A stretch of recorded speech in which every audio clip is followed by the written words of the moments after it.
and the mind's true liberation. Aquarium.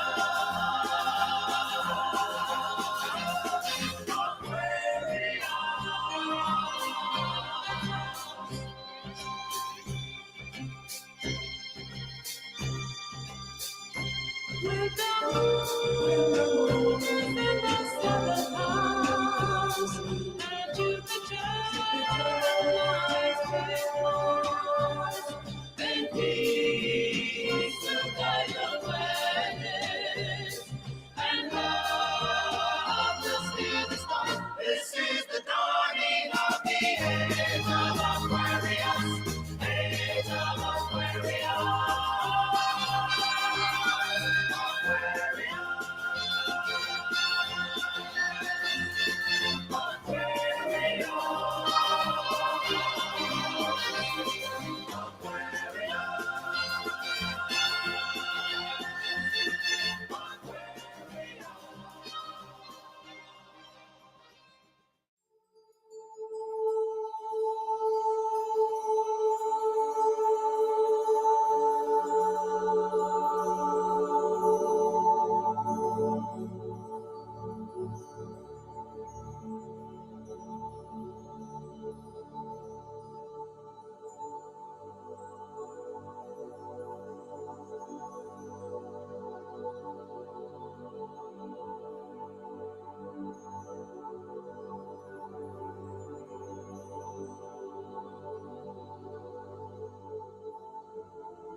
Using all my breath,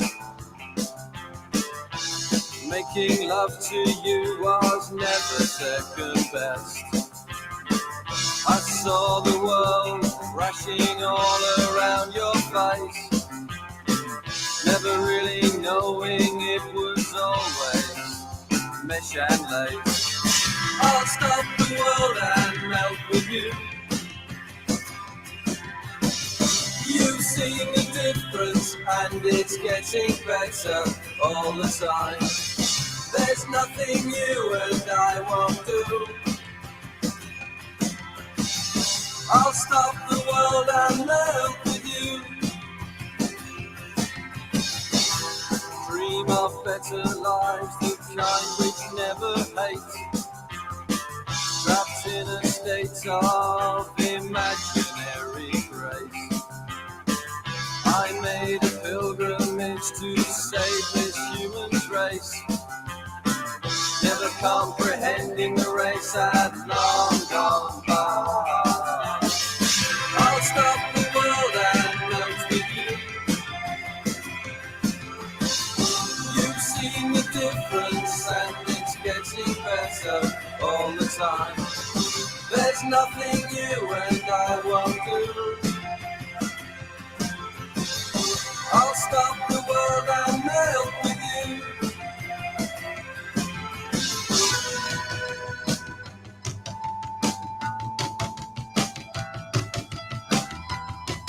The future's open wide.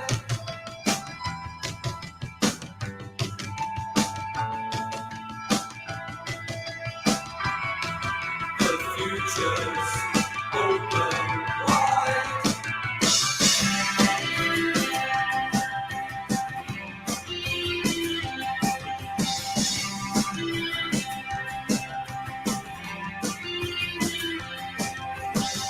I'll stop the world and melt with you. I've seen some changes, but it's getting better all the time. There's nothing you and I won't do. I'll stop the world and melt with you.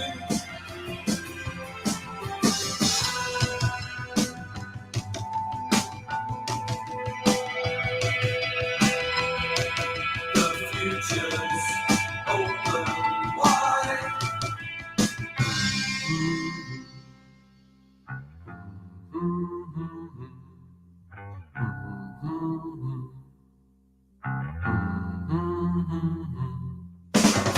I'll stop the world and melt with you. You've seen the difference and it's getting better all the time. There's nothing you and I won't do. I'll stop the world and melt with you. I'll stop the world and melt with you. I'll stop the world and melt with you. I'll stop the world and melt with you. I'll stop the world and melt with you. Okay, looks like a bit of a glitch in my video introduction there. In any case, let me just fast forward this so I've got a screen. There we go. Okay, winter solstice. This is a special winter solstice broadcast. I don't usually broadcast on Monday nights, but I'm not working, so here I am. Probably most people will catch this in rerun as it's unanticipated, but this is actually a significant day. And I think maybe, I don't know if I want to start with that or if I want to start with something else. One of the things that I want to do today is sort of to go back 9 months in time and sort of look at when the whole coronavirus thing sort of broke out and my sort of coverage of it at that time and what I sort of speculated in terms of what I thought was happening. And we can sort of compare that to where we are today and where my thoughts are today. But of particular interest to me are some of the arguably occult aspects of what is going on. Again, this is just sort of in the area of speculation. It may or may not apply, but certainly there is some very interesting stuff going on there. So let me just start with something else, though. I'll start with something going on with Mr. Donald Trump, because things are getting a little wacky in the United States, to put it mildly. So we'll just bring that up. I'll play a clip for you, and then I'll provide some context.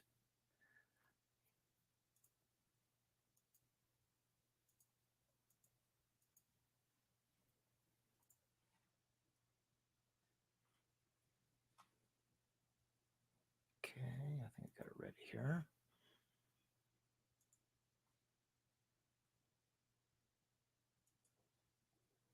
Let's go to the White House right now, where some of President Trump's own advisors are growing increasingly worried as he clings to conspiracy theories and spreads false claims about the election. Our White House correspondent, Jeremy Diamond, is joining us. So, Jeremy, tell our viewers what you're learning. Well, Wolf, with 30 days on the clock until Inauguration Day, President Trump is increasingly weighing desperate ways to overturn the results of the 2020 election. And he's doing so by relying on a group of fringe advisors, including the attorney and conspiracy theorist Sidney Powell, who was spotted at the White House today for the third time in just 4 days. And all of this, Wolf, is leading to a growing sense of alarm among many of the president's top advisors who are concerned about how he will handle the end of his presidency. President Trump's brazen and delusional push to overturn the 2020 election is alarming some senior officials and people close to the president, who say they're concerned about how he's handling his final weeks in office. One official telling CNN, no one is sure where this is heading. He's still the president for another month. Now, as Trump considers an executive order to seize voting machines, naming a special counsel to investigate voter fraud, and even imposing martial law in key battleground states, even his most loyal allies are pushing back. I see no basis now for seizing machines by the federal government. You know, a wholesale seizure of machines by the federal government. Do you believe there's enough evidence to warrant appointing a special counsel? If I thought a special counsel at this stage was the right tool and was appropriate, I would name one, but I haven't. The Attorney General isn't alone. Sources telling CNN that White House counsel Pat Cipollone and Chief of Staff Mark Meadows also pushed back on the outlandish ideas raised during a heated Oval Office meeting on Friday. Trump denied considering martial law, but he is increasingly turning to the fringes of his political orbit. Chief among them, former National Security Advisor Michael Flynn.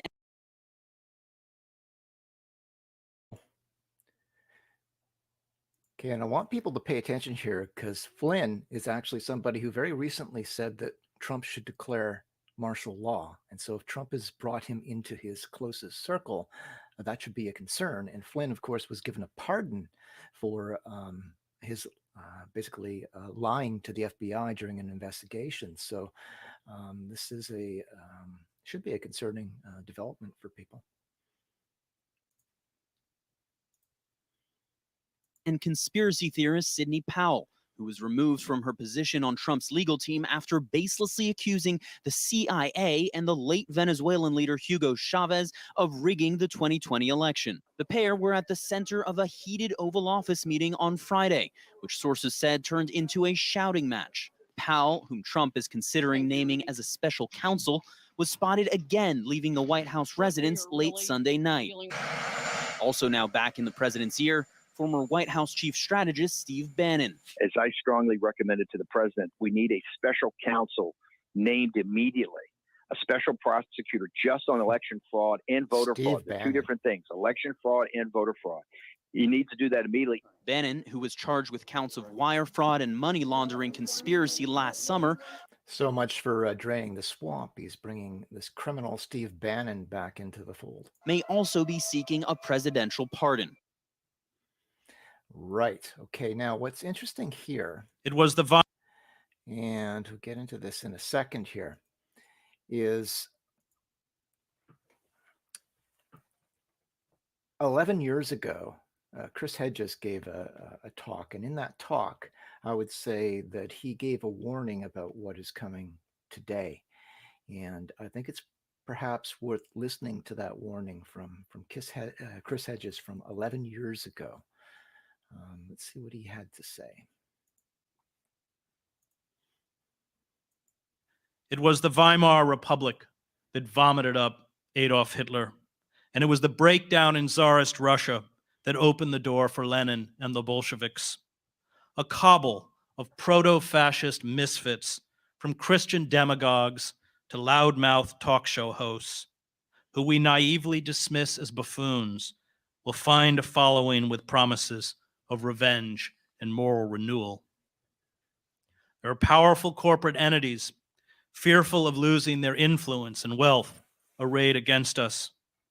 These anti-democratic forces, which will make an alliance with the radical Christian right and other extremists, will use fear, chaos, a hatred for the ruling elites, and the specter of left-wing dissent and terrorism to impose draconian controls to extinguish our democracy. And while they do it, they will be waving the American flag, chanting patriotic slogans, promising law and order, and clutching the Christian cross. Totalitarianism, George Orwell pointed out, is not so much an age of faith, but an age of schizophrenia. A society becomes totalitarian when its structure becomes flagrantly artificial, Orwell warned. That is, when its ruling class has lost its function, but succeeds in clinging to power by force or fraud. And force is soon all our elites will have left. So that was 11 years ago, and I think it should serve as a warning to everybody today that although some of the stuff that we see going on seems to be led by a pack of drooling buffoons, or in the case of Rudy Giuliani, melting buffoons, we have to be very careful, because this can be the type of thing that can lead to the emergence of a fascist totalitarianism. So I thought it was interesting to sort of take that flashback to 11 years ago. So let's just sort of move ahead. I wanted to kill a little more time here, though. So what I'm going to do is here we are, a lot of views, where I talked about the fact that I had a very sort of confused youth, and for a long time I celebrated my birthday on December 28th, and later I found out that that wasn't my birthday. So the question is, why was I celebrating my birthday on December 28th? The reason that I celebrated my birthday on that day for so many years was because as a foster child, somewhere along the line, my birth certificate got lost, and nobody knew what my birthday was. And somebody, I guess, had kind of a vague idea and made a guess and said it was December 28th. So we started celebrating my birthday on December 28th. Now, when I was a young teen, an early teen, I needed my social insurance number. So we had to get my birth certificate. So my birth certificate was requested and sent to me. And when I got the birth certificate, I thought it was a joke. Everything about it seemed wrong to me. First of all, the birthday listed on there was December 29th. So I learned that I'd been celebrating my birthday on December 29th or December 28th, when it should have been December 29th. But also on the birth certificate, the name was wrong. So my name, as far as I knew, was Ricky Dale Jerry Smith. That's the name that I was born with, Ricky Dale Jerry Smith. But when they sent me this birth certificate, it said Ricky Dale Jerry Dale. And of course, like the name Dale repeated twice. Okay, this is some sort of mistake, right? But apparently it wasn't a mistake. What happened was that my biological family, who I wasn't with anymore, had decided to change their last name from Smith to Dale after a popular surf guitarist named Dick Dale. And at the same time managed to change my last name too. So I went from Ricky Dale Jerry Smith to being Ricky Dale Jerry Dale. So that was a bit of a confusion on my name and on my birth date. As it turned out, in the one foster home I was in, they decided to baptize me on my birthday, December 28th. Of course, it wasn't my birthday, but they thought it was my birthday. So they baptized me on my birthday. But that baptism in itself was just another confusion, because later on I would discover that I had actually been baptized 3 different times in 3 different homes, because nobody kept track. So I'm the only person I know who, through no sort of volition of his own, was baptized 3 separate times. So that was interesting. So I had to get my name straightened out, which is Ricky Dale Jerry Smith. Initially, what I did was I started using the name of a foster family that I was with at that time. When I became an adult, I changed it back to what it was when I was born, which is Ricky Dale Jerry Smith. And then later on, I became Jen, and that confused everything even more. And so, yeah, so it's not surprising that I maybe ended up with identity issues. And just as sort of a little tribute to that, what occurred to me was an old song by See, I was named Ricky by the way is my real. That's the name I was born with, Ricky. So I was named after Ricky Nelson, who was a popular, like a teenage idol pop star back in the 50s and 60s, I guess. That's where Ricky came from. Dale, I already mentioned, was the name of a surf guitarist. So my name at that time came from two basically music stars. But I ended up sort of relating more with Alice Cooper, and this is why.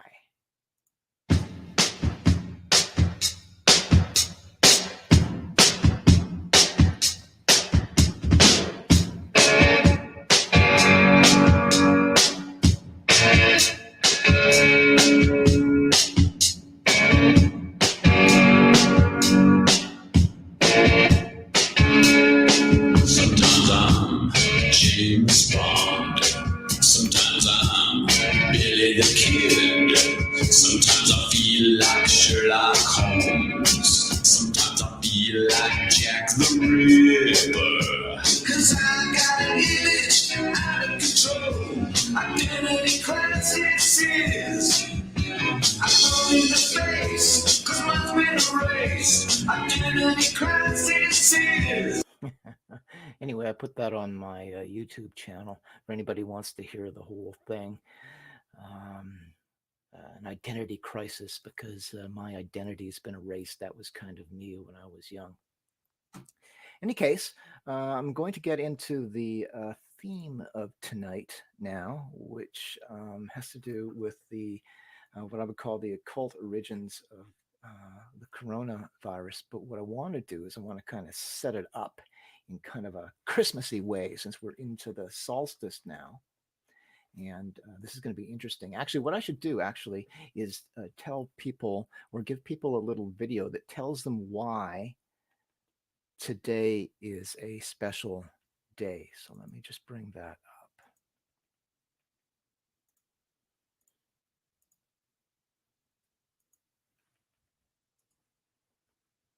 Okay, here we go.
Today's question is about the Great Conjunction of 2020 that is happening on December 21st.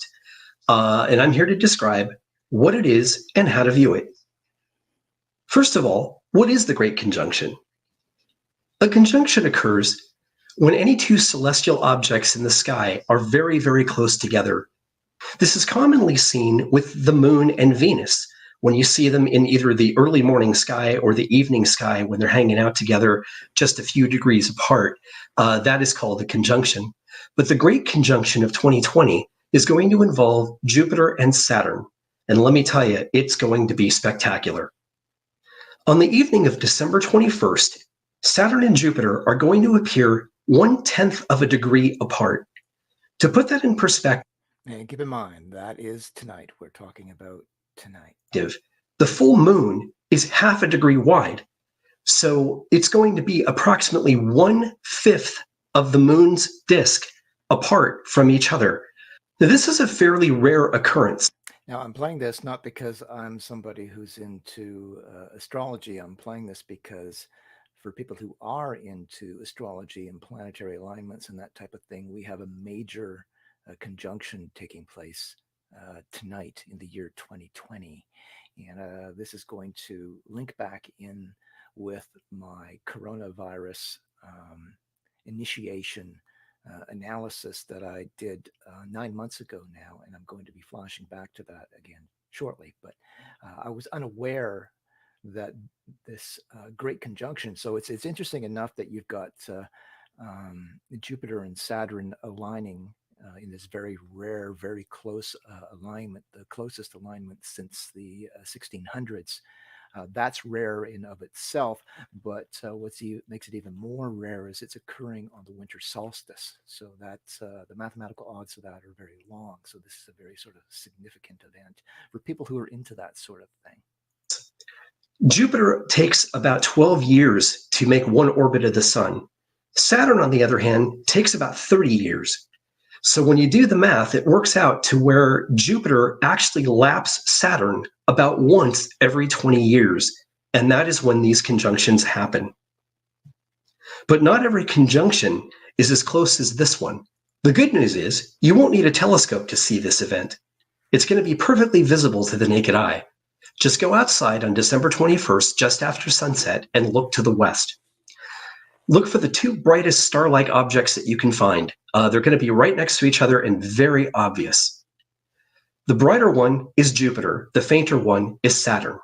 The date of closest approach between Saturn and Jupiter will occur on December 21st. Hey there, this is Molly. Welcome back to my YouTube channel as we take a look at the Jupiter-Saturn conjunction in Aquarius happening on December 21st, 2020. And I'm just, again, I'm just sort of playing this to sort of give you the sort of astrological significance of what is happening this solstice this year. When both of these planets begin a new cycle together that's called a synodic cycle, and they are starting a journey together. Now, there are endings, completions, and beginnings that happen when two outer planets meet up. You can see that they are here at 0 degrees of Aquarius, 29 minutes, and they are going to journey together at 0 degrees into 1 degrees of Aquarius. Now, once again, I want you to sort of try to pay attention to the symbolic significance of what they're talking about here, which is not as relevant to me as it might be to some other people. Exactly. So what you want to do is locate these points in your chart, 0 and 1 degrees of Aquarius, as this is where this new synodic cycle is happening for you personally. So when the two planets are together, they are essentially a new moon energy. Just like with a new moon, when you set new intentions, there's a new beginning point. So you're really getting clear about what you want to start at this time that is going to carry you into not only 2021, but beyond. And it's going to move you forward into some more of these Aquarian themes and ideals. Aquarius is the 11th sign in the zodiac. It's where we commonly think about our hopes, dreams, visions, what we're doing and what we want in the future. So what we have here is a fresh starting point. So when these two planets are together, they are completing energies and beginning energies. And as we move into January 2021, it gets really fascinating. And that's what I feel with these two here, is that they are ushering in a new era of solutions. In this video, we're going to be talking about the great year and looking at how the precession of the equinoxes actually creates the great year for us. Okay, so let's get started. This is the great year and the age of Aquarius, part 1. So we're working with some pretty big numbers here. So I'm going to be saying there plus minus 26,000 years, because clearly it's not exactly that time. We could be 1,000 years either way at the end, as the vernal equinox precesses through the tropical zodiac. It's that long. So being good astrologers, we take one great year and we can divide it into 12 great months. So clearly we are just giving some demarcations there against the space backdrop for 12 segments of our great year, and they are called the great months. And because we're astrologers, we then lay on the actual signs of the zodiac on them. Now, this is then called either the great months or the astrological ages. And you can see at the year 1 CE, it was between Aries and Pisces. And as you go back in time, the age that we were in is actually changing. And what we are looking at the moment is around 2150 CE, the vernal equinox has moved to the cusp between Pisces and Aquarius. Rounded numbers. So we are at 2020. So what we're looking at 130 years hence, we are firmly then into Aquarius. But that's why they say we're at the dawning, right? At the age of the Aquarius.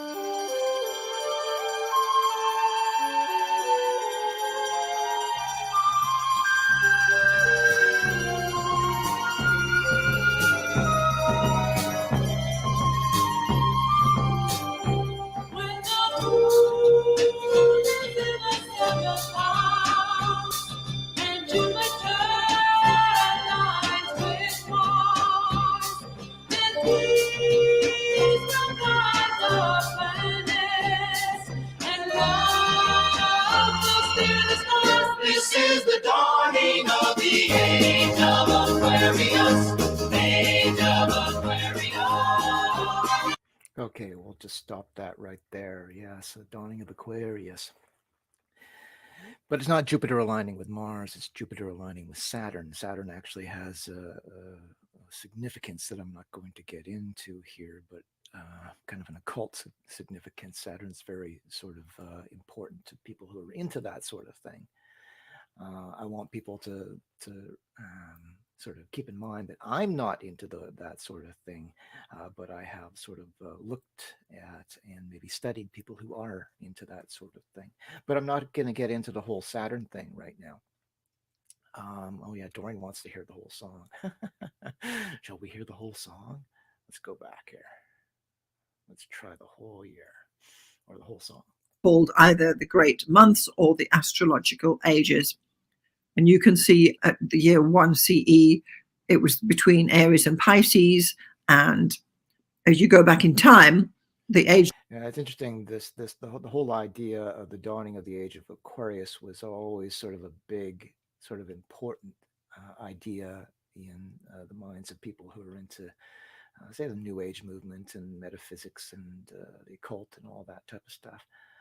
And that song by Fifth Dimension was very popular at one point. That we were in is actually changing. And what we are looking at the moment is around 2150 CE, the vernal equinox has moved to the cusp between Pisces and Aquarius. Rounded numbers. So we are at 2020. So what? Okay, so I'll let the whole song play, and then we'll get into some of my speculations from 9 months ago and observations, which I think might have some more meaning today. We're looking at 130 years hence, we are firmly then into Aquarius. But that's why they say we're at the dawning, right? At the age of the Aquarius.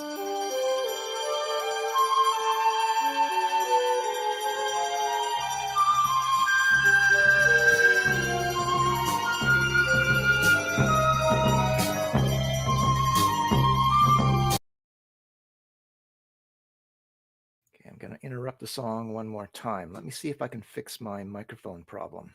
Hang on a sec here. If I can find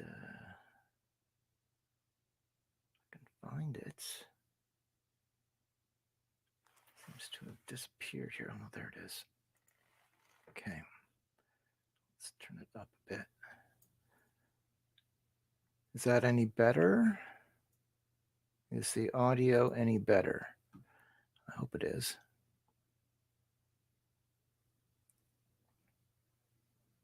I just jacked it up a bit. How's the voice? Can people hear me?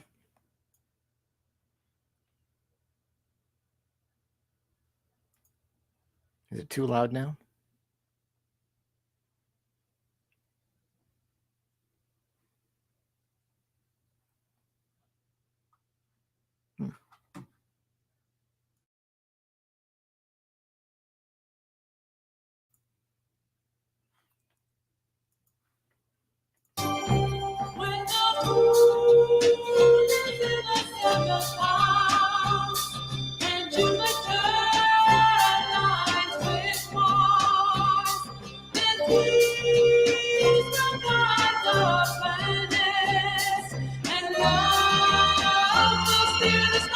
This is the dawning of the age of Aquarius. Age of Aquarius.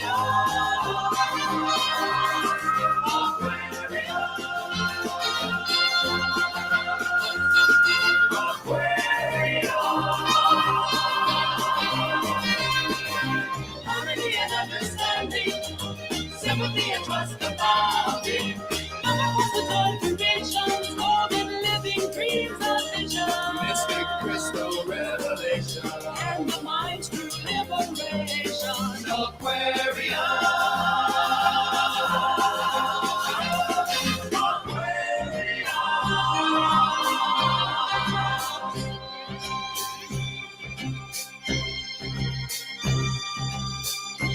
With the moon in the seventh house, and Jupiter aligns with Mars, and peace to guide the planets, and love will steer the stars. This is the dawning of the age of Aquarius, age of Aquarius.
Okay, so I'm just going to leave that last little bit obscure for now, and you can try to figure out why it's in there. David Bowie contrasted against Donald Trump, both holding up, well, in the case of Trump, a Bible. In the case of David Bowie, what appears to be a Bible-like book with a black star on the front of it. And you'll note Bowie was holding up that book, looking up at the sky as if he's looking up at an alignment, maybe. Okay, so I'm going to move into the COVID thing. But first, I'm going to set it up because we're in that festive season now. I want to set up this COVID review by reminding you what happened and reminding you that there was a whole different psychology going on back in March in the popular mind in terms of how people were reacting to the whole COVID thing. People have become sort of acclimatized to it now, and you don't have the same sort of powerful fear reaction today that you did then. People have become accustomed to it. But when it first sort of locked in, there was quite a powerful response in the community. Like I say, what I want to do is I want to set up this occult review, occult COVID review, by giving it a Christmas flavor. Just have a little fun and set a Christmas tone. So let's get going with that. The tree with Buzzle Buzz and Blipper Bloofs and Wuzzle Wuzz. Trim up your uncle and your aunt with yards of whoop-wop play. Every Who down in Whoville liked Christmas a lot, but the Grinch, who lived just north of Whoville, did not. The Grinch hated Christmas, the whole Christmas season. Now, please don't ask why. No one quite knows the reason.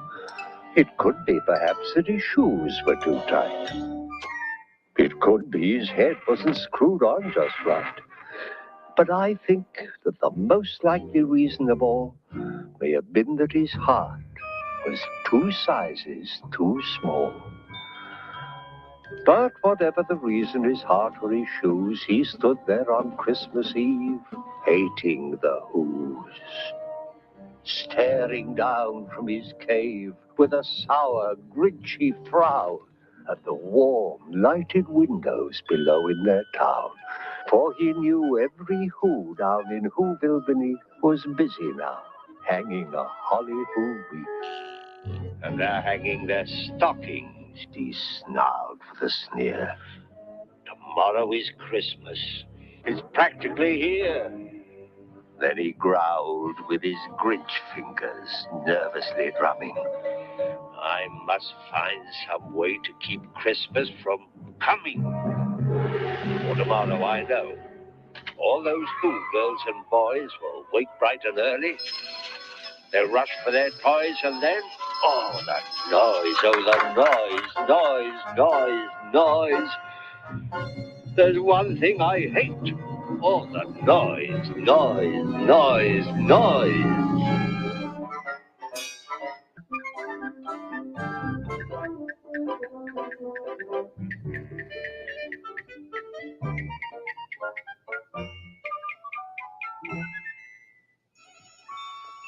And the more the Grinch thought of this Who Christmas sing, the more the Grinch thought, I must stop this whole thing. Why, for 53 years I put up with it now. I must stop Christmas from coming. But how? Then he got an idea. An awful idea. The Grinch got a wonderful, awful idea. You're a vile one, Mr. Grinch. You have termites in your smile. You have all the tender sweetness of a seasick crocodile, Mr. Grinch. Given the choice between the two of you, I'd take the seasick crocodile.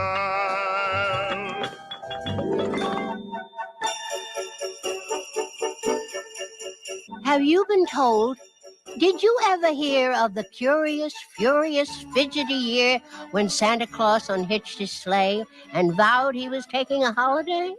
It was long ago, before you were living. Santa got up that morning late, pulled on one boot and then its twin, ruffled the whiskers on his chin, and sat back down on the side of the bed. Great North Star, but I'm tired, he said. Cold in my nose, aches in my fingers and all 10 toes, and a sort of kind of kink inside whenever I think of that Christmas ride. Now, Santa, you just rest yourself a bit longer. I've already sent for the doctor.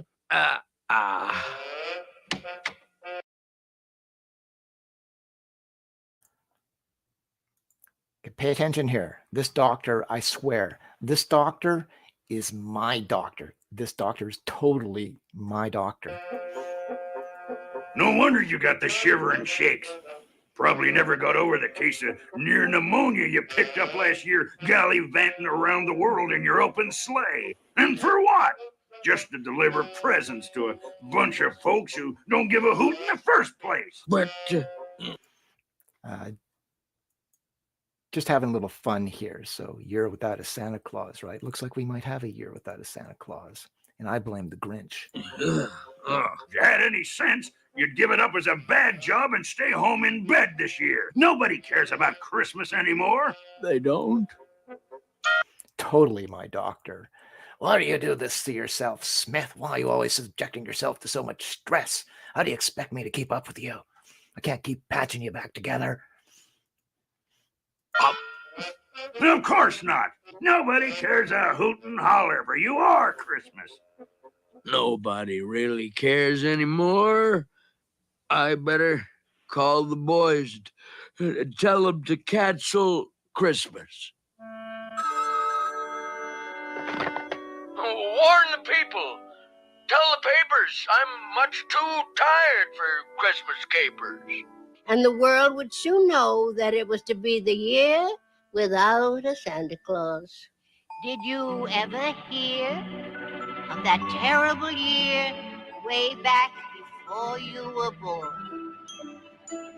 When Santa Claus took a holiday on the night before Christmas morn. Well, can you imagine, more or less, what happened when that news reached the press? Headlines screamed, wires went humming. Santa says too tired, not coming. Out in the stable, nuzzling hay, the reindeer dreamed of Christmas Day. But Santa phoned to the reindeer groom. Hang up the harness in the big storeroom. He called to his elves and he told each gnome, Cover up the shelves. We're staying home.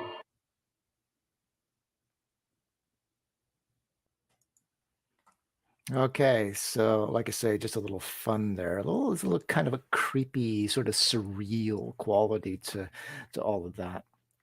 But we'll go straight into the sort of occult origins. And again, I'm going to sort of start by showing a video that I put together at the beginning of the COVID thing to show the sort of powerful reaction that was out there.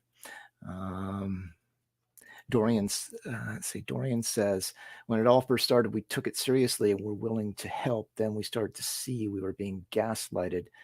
We felt used. So yeah, whether you feel like you're gaslighted or not, across the board, people's attitudes have changed. When it first came out, there was a very serious, widespread reaction. And as I pointed out at that time, the unanimity of the reaction globally should have been a clue to people that something was going on.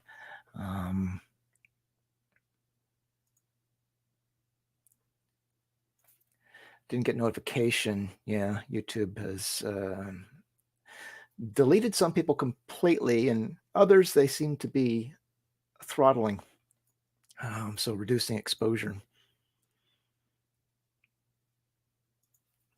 About the control aspect, not so much the virus itself. Yeah, It's my Christmas skirt. Actually, I wore this skirt because I wore it in some of the videos that I made back in March. So I wanted to match my wardrobe to what I was wearing back then to create kind of a continuity, although my hair is a little different, but whatever.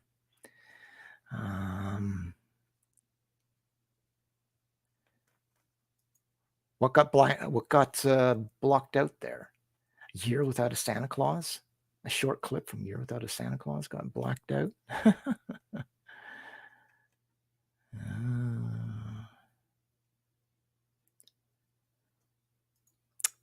YouTube is pretty crazy with the copyright stuff. Any case, I'm going to go to what happened with, again, back to March, back 9 months ago, to see what my reaction was, what society's reaction was, and how I sort of interpreted that. There's two things. So there's the reaction, and there's like these occult themes that run underneath those reactions. So I want you to pay very close attention. Kathy, you might miss a lot of this because a lot of this is visual. Maybe I'll create a voiceover for it later for you, unless you've got someone there who can interpret the imagery for you. So I'm going to bring this up.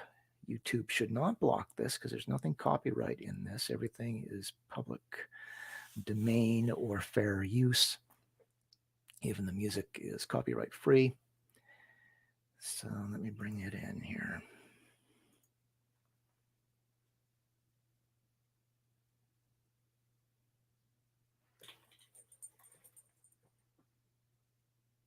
Just give me a second. There we go.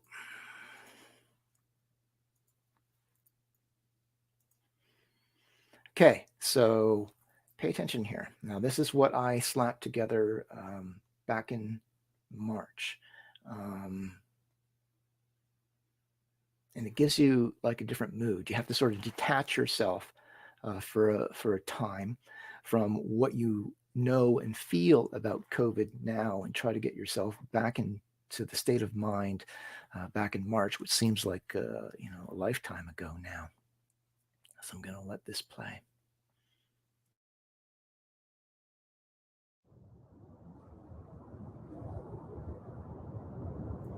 Includes a little introduction I made for it too.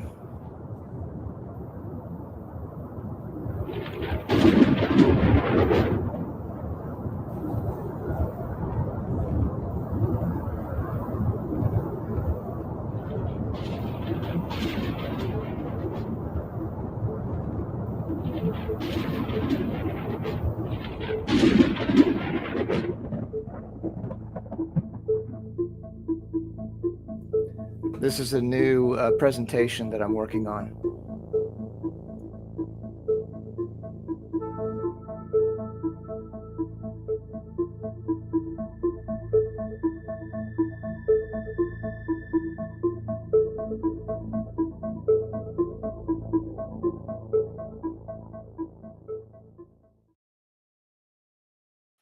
Now, what I should say is that during the course of my conversations with him, okay, so my hair's a little wilder here. I'm going to include some of the audio commentary that I had at that time too. I'm not sure if I like that wild look better. Is the wild look better? That's more of a wild look. I think my hair's a little lighter there too. What a dorky freeze frame. Any case, I'm going to include some of the audio or commentary that I had at that time, because it's important, and it also sort of sets up certain things as well. We were talking about sort of the vague details of what this project was. He said something to me that startled me. Again, this was because he was, like I regarded him as an atheist. Now, I can't say that he actually I was just actually at this point, I was talking about a wealthy guy that I had met here in Abbotsford when I was still dabbling in sex work. And he had told me there was sort of like a stealth project that was going on. I regarded this person as an atheist and a hedonist, and he kind of caught me off guard when he told me about this project. At that time, it was before I was politically involved and before I knew there was all this craziness going on. So I didn't really know how to process what he was offering me at that time. Although apparently it turned out it wasn't completely within his control to make the offer that he made to me, which was kind of a career offer, if you will. But anyway, this is the guy that I was talking about, this guy who made me this offer to join a stealth project. Was an atheist, but just everything he sort of said and did, and his basic philosophy that I came to know, suggested to me that he was an atheist. So what he said to me at one point startled me, because when he was explaining the details of this project, he said, "What I need you to understand about this project in a bigger sense, what I want you to be clear on is that this is essentially spiritual in nature." Okay, now when this guy who I regarded as an atheist used the word spiritual, again, it sort of startled me, because it was the last word I was ever expecting to come out of this particular man's mouth. And yet there it was. And he put heavy emphasis on it, spiritual. So I've given you sort of vague details of what was involved in this project. But from your perspective, what you should sort of understand is that, okay, so it was a stealth project. It involved shaping and reshaping public opinions.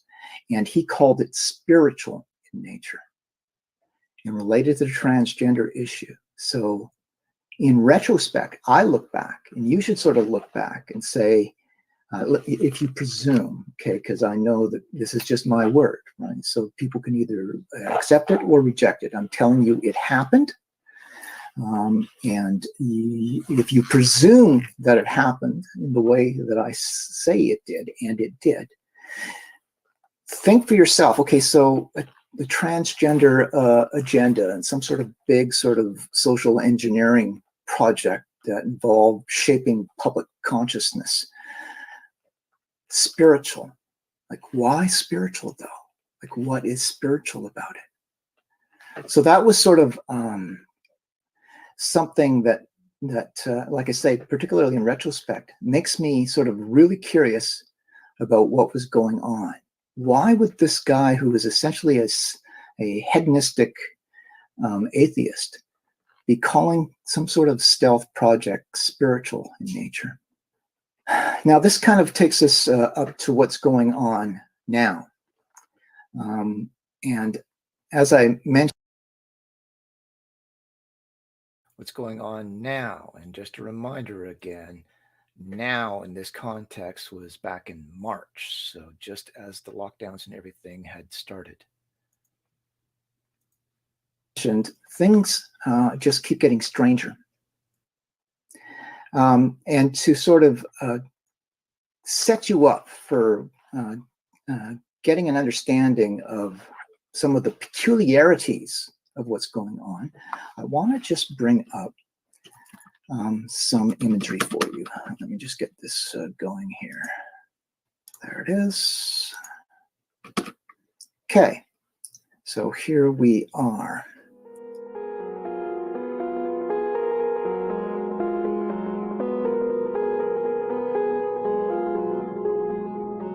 Okay, we've already seen this. I'm going to skip past this. It's the planetary conjunction, which is important to keep in mind. I'll get to the end of that, and the planetary stuff here. Great year, all that groovy stuff. Okay.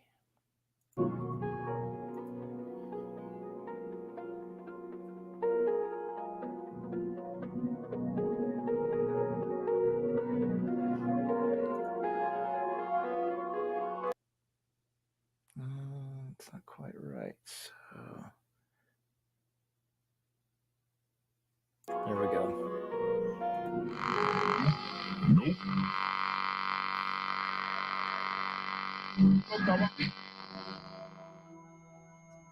The threat a novel coronavirus poses to human health is severe. Named for the crown-like spikes on their surface, there are currently 7 types of coronavirus that can infect humans. WHO has said that human-to-human transmission has now occurred within families in China and among those caring for infected patients. Tonight, Italy's staggering as the virus rages. 475 more deaths in 24 hours. Agony in Europe tonight as Italy's death toll passes 10,000. A day after another morbid milestone, 919 dead on Friday, the most in one day in any country. Global cases rising above 650,000, with more than 30,000 dead. In nearby Spain, authorities today reported 832 more deaths, the country's highest daily count yet, bringing the total to 5,690. There is a light at the end of this tunnel. Starting to see light at the end of the tunnel. What you're hearing about potential light at the end of the tunnel. There is a light at the end of this tunnel. Frankly, this is going to be our Pearl Harbor moment, our 9/11 moment, only it's not going to be localized. Our 9/11 moment.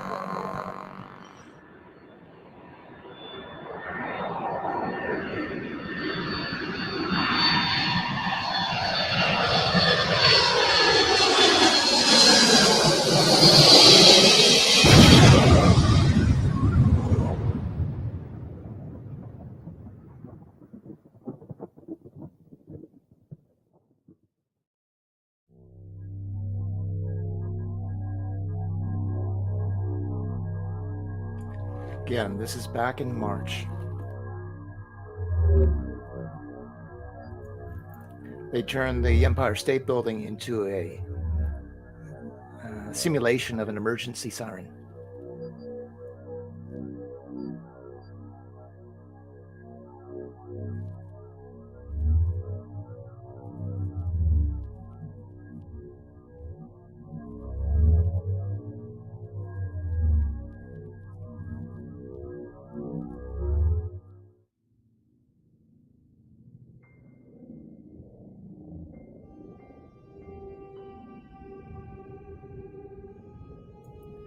And at that time, there was a total lockdown in many areas, which produced this very strange sight in American and Canadian cities and cities all around the world, actually.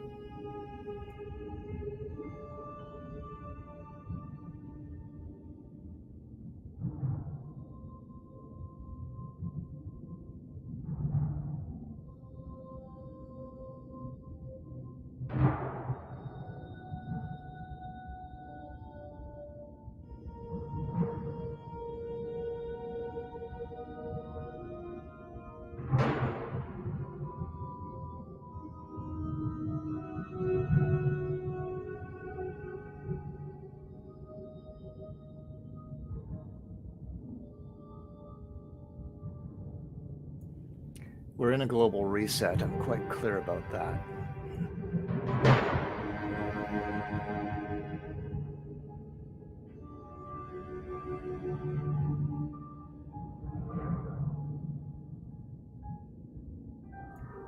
We just received news today that there's supposed to be some particularly virulent strain of COVID-19 in the UK. We'll see what comes of that.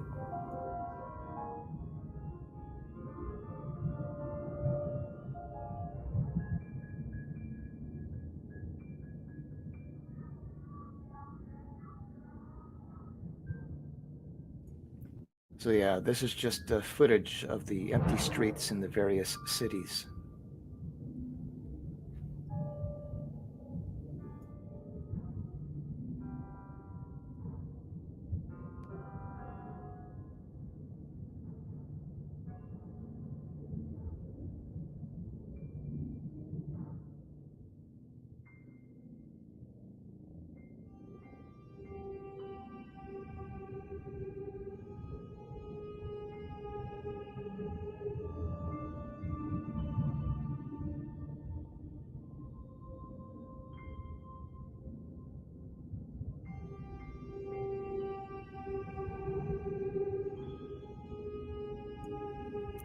Paris. Empty streets in Paris.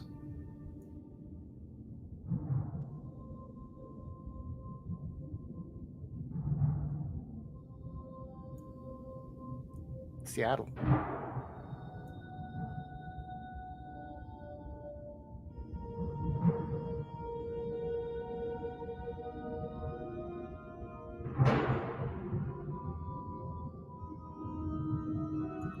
London, England.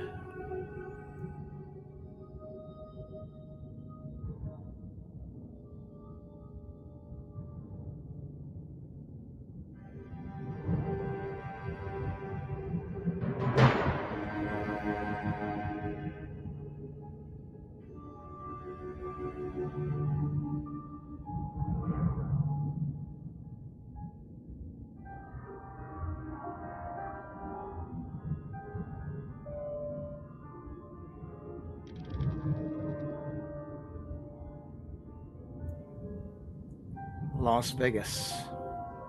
Usually busy streets, totally or almost totally empty.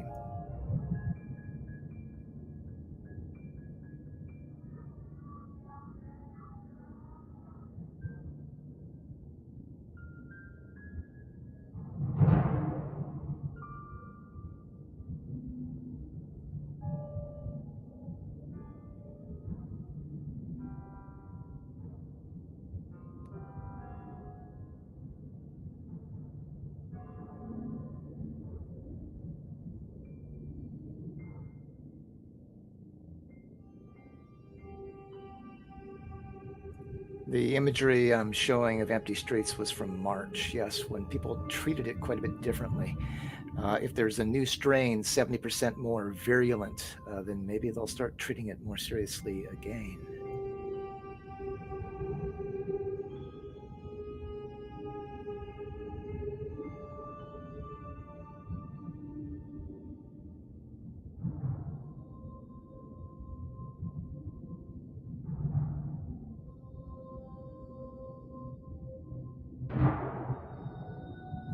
Vancouver.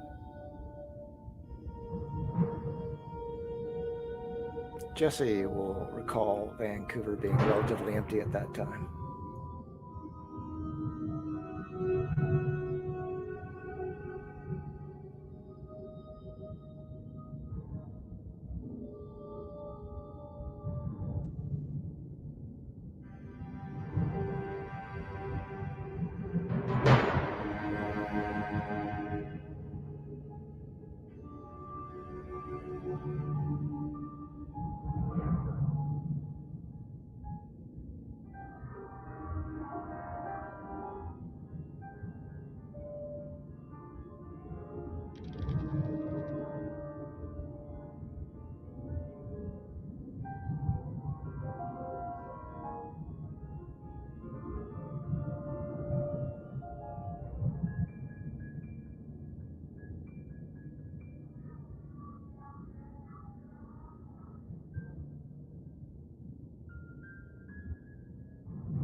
It's going to be an image of Greta Thunberg in a moment here, and I was spookily correct in the imagery and messaging that I put forth.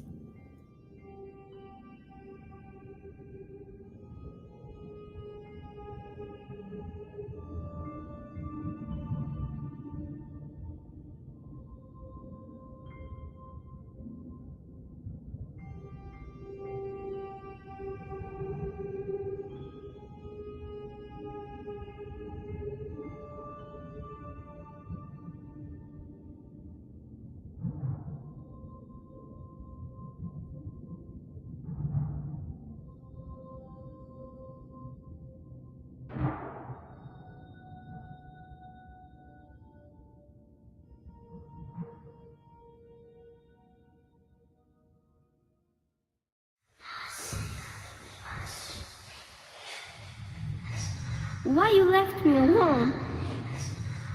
Please, come back. Don't leave me. Don't cry. You are now powerful than ever.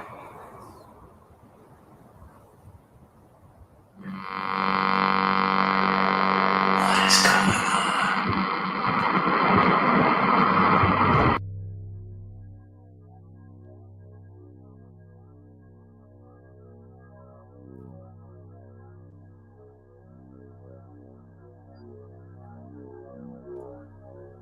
Creepy imagery projected by laser onto the Empire State Building of Kali, the destroyer of worlds.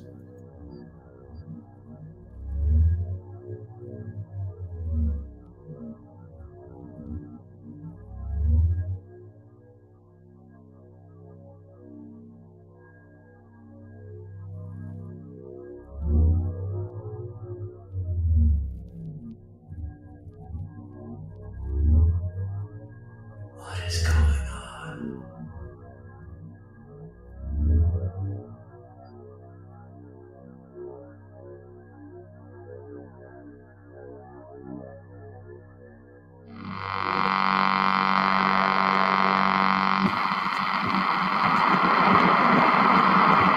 In our obsession with antagonisms of the moment, we often forget how much unites all the members of humanity. Perhaps we need some outside universal threat to make us recognize this common bound. I occasionally think how quickly our differences worldwide would vanish if we were facing an alien threat from outside this world. Okay, so this is Ronald Reagan, obviously commenting on the power, uniting power of some alien threat from outside this world and how it could bring people together. But I want people to pay attention to this clip of world leaders sort of all saying the same thing. And this is that unanimity that I talked about. And pay attention particularly to Donald Trump here. So a lot of people want to say that Donald Trump wasn't part of the fearmonger campaign. I have said that he was the original and most powerful fearmonger of the bunch. Nobody was spreading fear more than Donald Trump was. And I tried to find like examples such as Justin Trudeau being as scaremongering as Trump was. And what you're going to see in these clips here are just little snippets of Trump fearmongering. But I have for every clip that I included, I've got probably 20 that I didn't include because he was all over the fearmongering from the start. But it's starting off here again with Ronald Reagan and him talking about how an alien threat would bring the world together. And yet I ask you, is not an alien force already among us? We're enduring a great national trial. I want to assure the American people that we're doing everything we can each day to confront and ultimately defeat this horrible, invisible enemy. We're at war and we're fighting an invisible enemy. China has gone all out to fight the disease. The people stand united to wage a people's war against an invisible enemy. Okay, and I want you to pay attention here between all the different world leaders here, including China, who are all sort of saying slight variations of the same thing. Like this is a global agenda, and I would say that it is. And it is beyond the capacity of the individual to stop this. Okay, so I would say we have to look for a way to work within what is happening. When you have every government in the world on the same page, you've got a lot of trouble. So just pay attention to the fact that they're all sort of saying the same thing, though. This is going to be the hardest and the saddest week of most Americans' lives, quite frankly. This is going to be our Pearl Harbor moment, our 9/11 moment, only it's not going to be localized. It's going to be happening all over the country. And I want America to understand that. I've got to be clear. We've all got to be clear. This is the worst public health crisis for a generation. And it's going to spread further. And I must level with the British public. More families, many more families are going to lose loved ones before their time. Right now, the future can seem even more uncertain than normal. Our healthcare systems across the country are coping for the time being, but we're at a fork in the road between the best and the worst possible outcomes. The best possible outcome is no easy path for any of us. The initial peak, the top of the curve, may be in late spring with the end of the first wave in the summer. There will likely be smaller outbreaks for a number of months after that. This will be the new normal until a vaccine is developed. I didn't even include here all of the clips of everybody saying the new normal, the new normal, the new normal, the new normal. It was across the board. Everybody was saying the new normal. I also did not include here that in this sequence of what Justin Trudeau was saying in this little clip here, he also made a statement that I'm not sure if it was during a question and answer period, but he was asked about sort of the long range predictions of what was going to happen. And he issued a warning to everybody. He said, people should remember that in 1918, they said that the spring was bad, but that the winter was much, much worse. It was like he was forecasting ahead to where we are now. And now we've got talk of new virulent strains. And a lot of people were sort of speculating that the powers that be, if you will, had designer viruses up their sleeves that they were going to release at some point in order to decrease the surplus population. Now, those theories are not my theories, but they're theories that are sort of floating around out there to sort of consider. This afternoon, I also signed an executive order investing, and very, very strongly investing, the Department of Health and Human Services and the Department of Homeland Security with the full authorities available under the Defense Production Act to respond to the outbreak of the terrible virus, the invisible enemy, as we say. This crisis is so difficult because the enemy is invisible. And the answer is to remove the cloak of invisibility and to identify the virus and to be able to know which of us is carrying it or who has actually had it and now got over it. We are in a situation of war, a health war. We're not fighting against any army or another nation, but the enemy is there. It's invisible and it's progressing. We are entering or moving through an uncertain future. Countries simply have to have in place a system to detect, isolate, contact trace, and quarantine. That takes a very sophisticated surveillance system. And what we need to do now is evolve to much more precise, targeted, directed measures.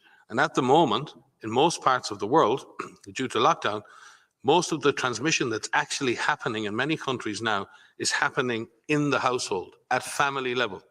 In some senses, transmission has been taken off the streets and pushed back into family units.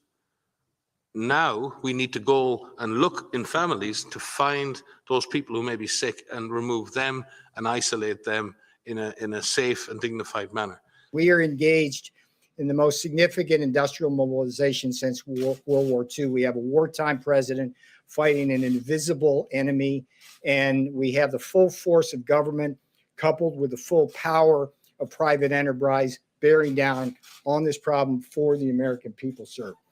The provisions before you could never have been imagined as necessary even a few months ago. Who could have predicted that we would be challenged to legislate in the face of a global pandemic that is sweeping the world and killing tens of thousands of people? Yesterday, Ireland lost 10 people. So that was actually an interesting comment there. Who could have predicted that we would be, facing a global pandemic? Well, we know from various simulations and stuff that were done prior to the COVID outbreak, and the Rockefeller. There was like a report by the Rockefeller Foundation that predicted all of this. So it wasn't like this big surprise. And it's really quite similar to 9/11, where they said that nobody could have possibly speculated this. And yet they had sort of routines and exercises, training exercises that were designed to anticipate just such a thing. And Tom Clancy had actually predicted that exact thing in one of his novels, and he was on CNN talking about it on 9/11. So there's a lot of similarities there between people saying, oh, we could have never predicted such a, who could have predicted it? It caught us all off guard. We never even knew. And yet they all sort of suddenly came together instantly and started speaking the same language around the globe. So it's one of those, yeah, right things. And I want people to be clear here, okay? Because in many ways, my position hasn't really changed on the virus itself. So I believe there is an actual virus. There may be more than one virus, but there's at least one virus. Because it doesn't make any sense to me why they would use a fake virus, right? It just doesn't make any sense to me when they could just wait for some virus, naturally occurring virus that comes along all the time anyway, and then attach their program to that virus. Or they could cook up one in a lab. They must have 10,000 different viruses sitting in vials in labs that they could use. So it doesn't make any sense that they would fabricate a virus. So I've always believed that there was a virus. Now, how virulent that virus is, how deadly that virus is, well, that's an entirely separate question. I mean, by this point, the numbers sort of indicate, and depends on who you get the numbers from, because there's so much disinformation out there. But if you look at the government numbers, it's quite clear that the virus is more deadly than a regular flu. I'm not going to break all of that down right now. But my position hasn't really changed. But from the first moment to this moment now, even though like I may disagree with people like Jesse, for instance, who is very upset by things like masks and stuff like that, I can't bring myself to care about masks that much. But that doesn't mean that I don't think that the government is using this. Okay, I believe that whether the virus came along naturally or whether it was cooked up in a lab, that this is being used by the establishment.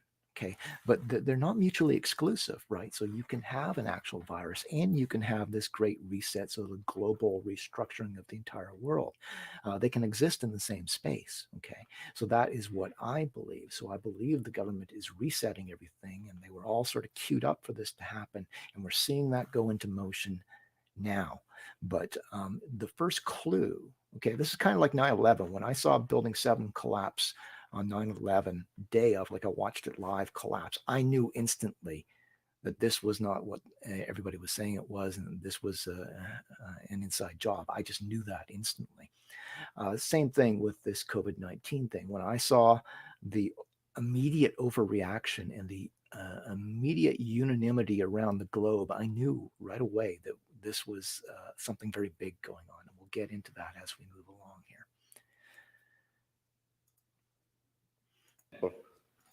It was by far the darkest day of this emergency so far for us.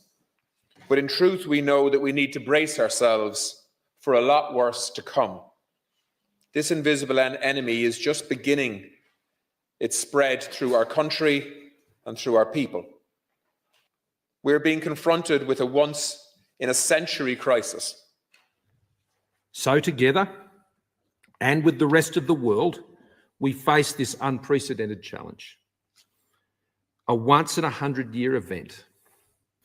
Life is changing in Australia for every Australian, and life is going to continue to change. For many, young and old, 2020 will be the toughest year of our lives. Well, I wanted them to understand this is a different kind of enemy. It's an insidious, invisible enemy. And people are going to die. People are going to die. Every day, it's different criteria. Every day, this horrible, invisible enemy changes a course. It changes course. We are at war today. The war that we are fighting now is an invisible enemy that you will not see with the naked eye. Take cover. Stay home. Do not congregate, because the enemy could come from any one of us. In our obsession with antagonisms of the moment, we often forget how much unites all the members of humanity.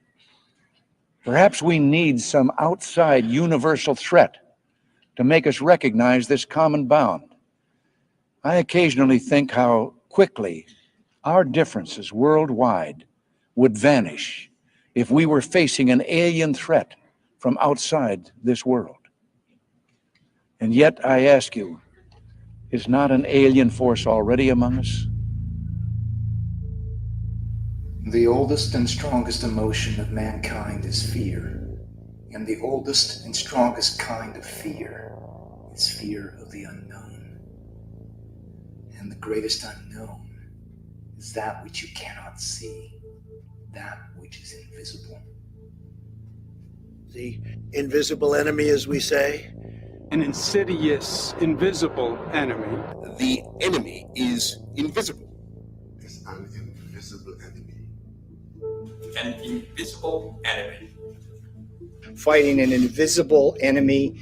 This invisible enemy is just beginning. This horrible, invisible enemy. It is the understandable fear of the unknown. It's important that that fear be used in a productive way. You never want a serious crisis to go to waste. And what I mean by that, it's an opportunity to do things that you think you could not do before. I occasionally think how quickly our differences worldwide would vanish if we were facing an alien threat from outside this world. This time we join with all nations across the globe in a common endeavor. Over 150 countries all over the world. We have before us the opportunity to forge for ourselves and for future generations a new world order.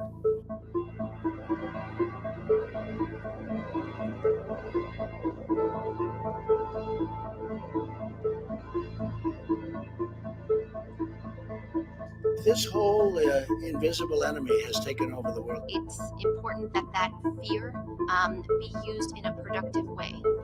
And the problem with this one is the contagion. It's so contagious. Nobody's ever seen anything like that, where it's so easy to be away and just talking to somebody and catch it. I want America to understand this week it's going to get bad. I must level with you, level with the British public. More families, many more families are going to lose loved ones before their time. We are unfortunately going to continue to lose people across this country in the coming weeks. People are going to die. People are going to die. And there'll be a lot of death, unfortunately. Now we need to go and look in families to find those people who may be sick and remove them and isolate them. And some of those people are going to die. They're going to die. Between 4,000 and 44,000 deaths. Young and medium-aged. Plenty of those people dying too. We are entering and moving through an uncertain future. Take cover. The enemy could come from any one of us.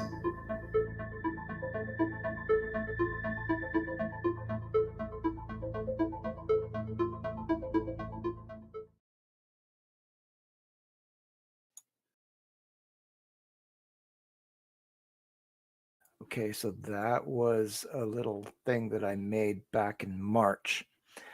And like I say, people got kind of acclimatized to what is going on here. I think what is needed for them to continue pushing their agenda, unfortunately, will be something of a shock. And I think maybe that was anticipated. Like if we presume that this is all part of like a global agenda to reset the world. And sort of the reasoning behind that is sort of a big debate that we can have, because there's no question that humans have had a massive impact on the world and the environment. And I don't want to get into like the whole global warming thing. It doesn't really interest me as much as the pollution.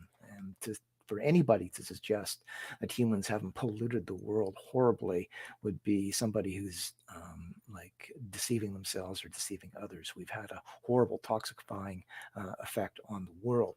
So sort of the justification for doing a reset might be there, but the methodology that they're using is where we start getting into serious moral and ethical questions. But because people have become acclimatized to this, the only way to get people back on track might be to induce another shock. And they can at the same time use that shock to justify cracking down on free speech online, because there's so many people online. I did a video the other day on Laura Lynn who are just sort of irresponsible at best in their dissemination of information, not doing the most basic homework. And there's so much misinformation flying around out there that this can all be used if it can be shown that this information leads to massive numbers of deaths, or if they can like make that argument. Whether or not there is a direct correlation is irrelevant.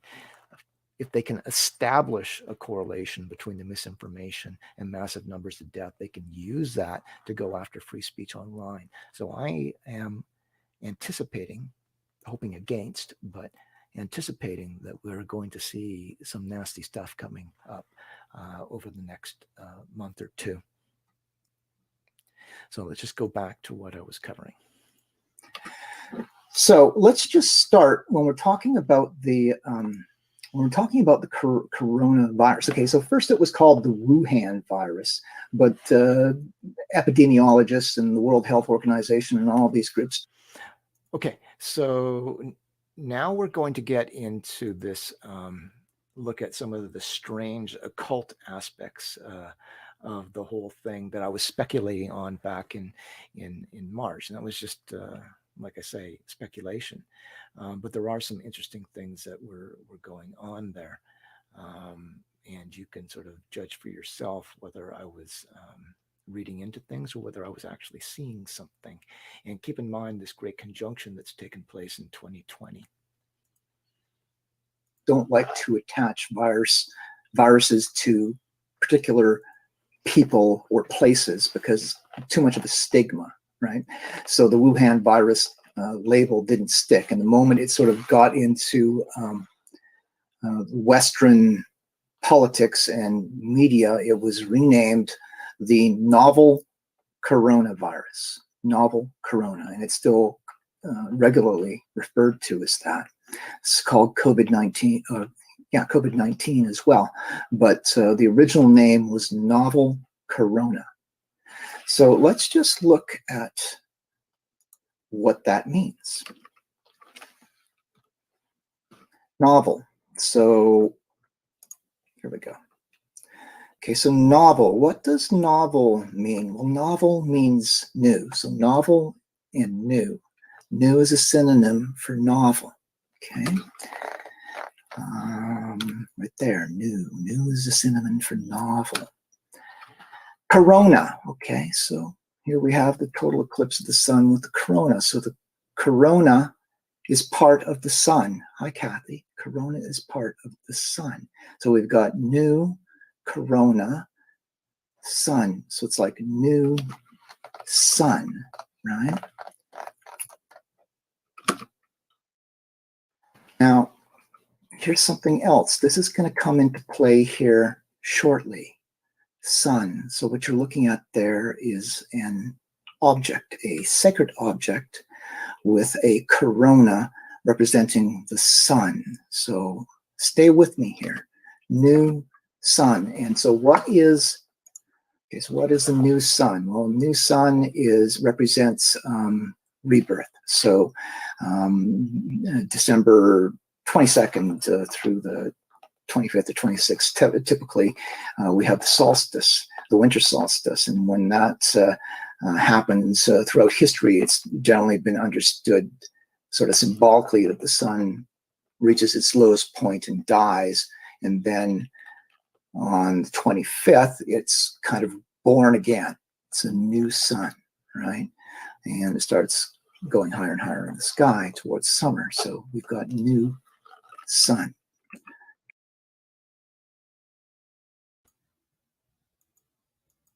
Okay, so we're into that new sun period right now. Okay, so we're just into not only are we into the winter solstice here, where the sun stands or appears to stand still in the sky in terms of its height for 3 days, but we're into a very special winter solstice here in 2020 with the conjunction of Saturn and Jupiter. So it's a very special solstice that we're in right now, that we're moving through.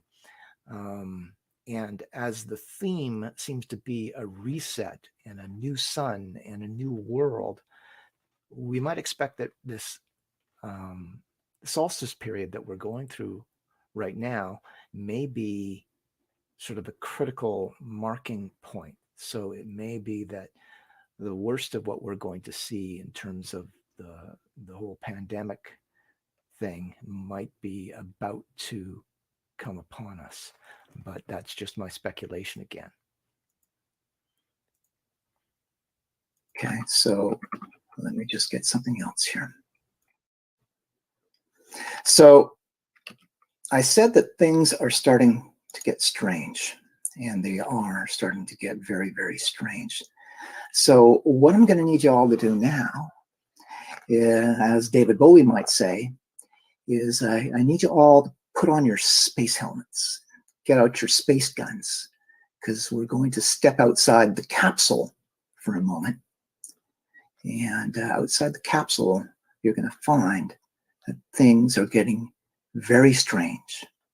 Okay, but everything is linked together, including to this transgender agenda. So I'm going to show you something, and this is going to take a little bit of time for you to watch, but it's a video, because onto the political landscape and into the middle of this corona debate, the Vatican and the Pope have entered. Okay, they have come in, and this is where I say it starts to get strange. So let me just bring that for you.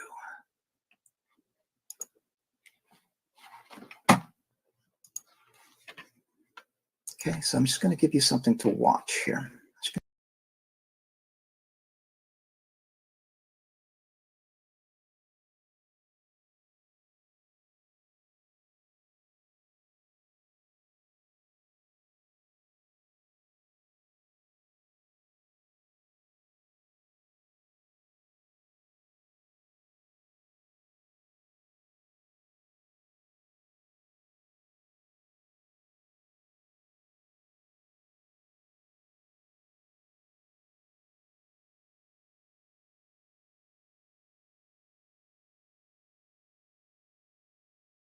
I'm going to mute my mic.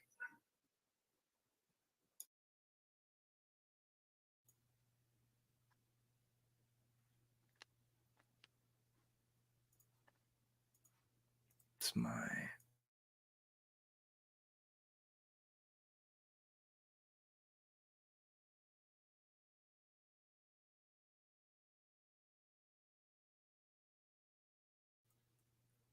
I think I can't tell whether... never mind. I keep making mistakes with my microphone. I never know when it's on and off. This software is a bit buggy. In any case, there's video footage here from inside the Vatican that I think is very important. So there's going to be some long silent spots.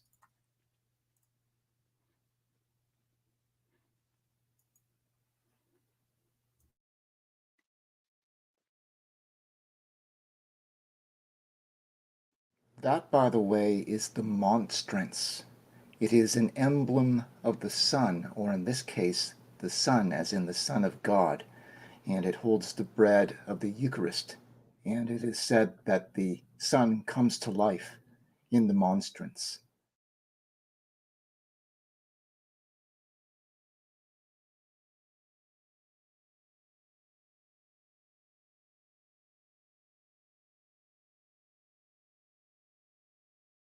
There will now be a moment of silence in which all of us may silently adore our Lord, present here on the altar.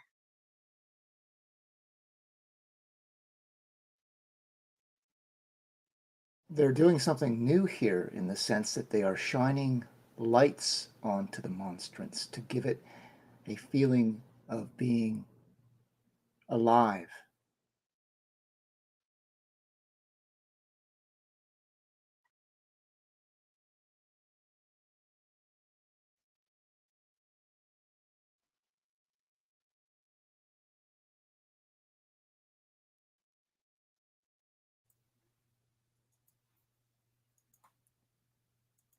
This, by the way, was from a special ceremony, very rare ceremony in which the Pope came out and gave a prayer for the world. And pay attention to some of the language that's going to be used here.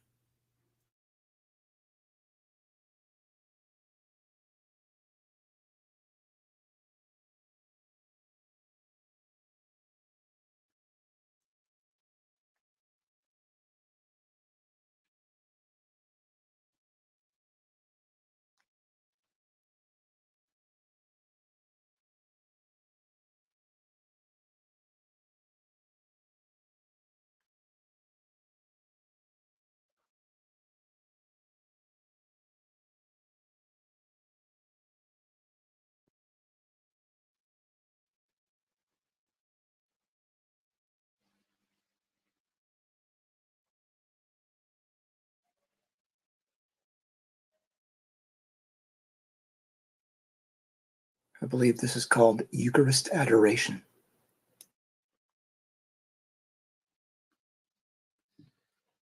Vero Dio e vero uomo, realmente presente in questo santo sacramento, True God, ti adoriamo, man, truly Signore. present in this holy Nostro sacrament. The Salvatore, response is, Dio con noi, we adore fedele e you, ricco di O misericordia. Lord. Ti adoriamo, Our Savior, Signore. God with us, faithful Re and e rich in Signore del mercy, creato e della we adore you, storia. O Lord. Ti King and adoriamo, Lord, Signore. creation, Lord of Vincitore creation del and of peccato e history, della morte. we adore Ti you, O Lord. adoriamo, Conqueror Signore. of sin and death, Amico we dell'uomo, adore you, O Lord. risorto e vivo Friend alla of destra del humankind, Padre. the risen one, Ti the living one who adoriamo, sits at the right Signore. hand of the Father. Okay, so what I'm going to do here is I'm going to highlight the words that I think are most important in terms of the Pope being in sync with the elite global agenda. Figlio unigenito del Padre, Only begotten disceso Son dal of the cielo Father, per la descended nostra from heaven for our salvezza. salvation. Crediamo We in believe te, in you, o O Lord. Signore, medico Heavenly celeste, physician, che ti chini who sulla bows nostra down over miseria. our misery. Crediamo in te, o Signore. Agnello Lamb who was immolato, slain, who che ti offer offri yourself per to rescue us riscattarci from dal male. evil. Crediamo in te, o Signore. Buon Good pastore, shepherd, che who doni la give your vita life per il for the gregge flock che ami. which you love. Crediamo in te, o Signore. Pane vivo Living e bread and farmaco di medicine for immortalità, che ci immortality, doni la who give vita us eternal eterna. life. Crediamo We believe in in te, you, o O Lord. Signore. Our next response is, deliver us, O Lord. This is what I would call high-end mind manipulation, including the use of the lighting and including the fact that it was filmed in darkness.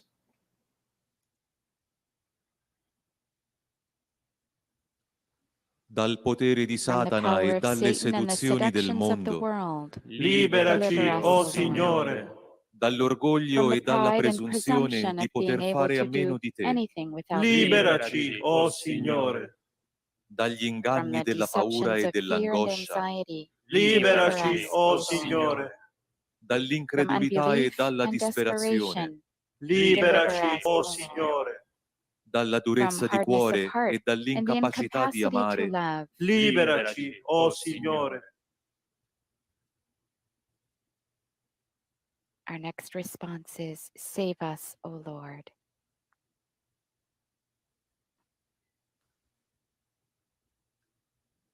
Da tutti i mali From che every evil affliggono that afflicts l'umanità. humanity, Salvaci, o Signore, dalla from fame, dalla hunger, from carestia e famine, and from dall'egoismo. egoism. Salvaci, Save o us, O Signore, Lord, dalle from malattie, dalle illnesses, epidemie e epidemics, dalla and the paura del fear of our fratello. brothers and sisters. Salva The fear of our brothers and sisters.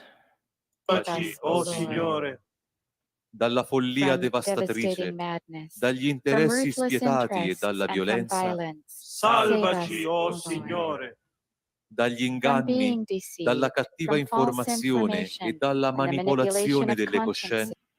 Okay, so that's a good one there. Okay, so this is totally, completely in line with one of the major themes of the elite agenda, which is this attack on fake news and false information and all of this type of stuff.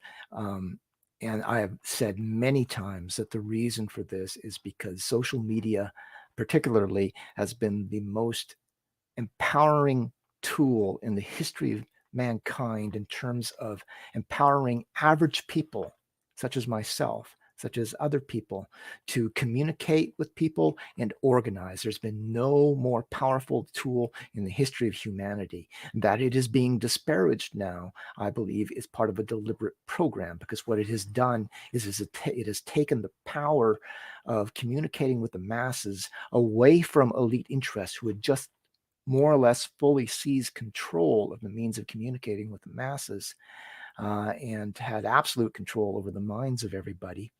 But then along came social media, and it began empowering little people like me. I was on the national stage for a moment. There was a point where Justin Trudeau was talking about me in my talk at UBC. So how did I do that? How was I able to thrust myself onto the political landscape in that way? Well, that came about out of the power of social media, and this represents a danger to the establishment. So they need to demonize social media and get it under control, and importantly, get people like you and other people to agree that it needs to be censored and controlled, and that they are moving forward with that project en masse. And I believe that is one of the things that they're pushing in this whole agenda, is to get control of this.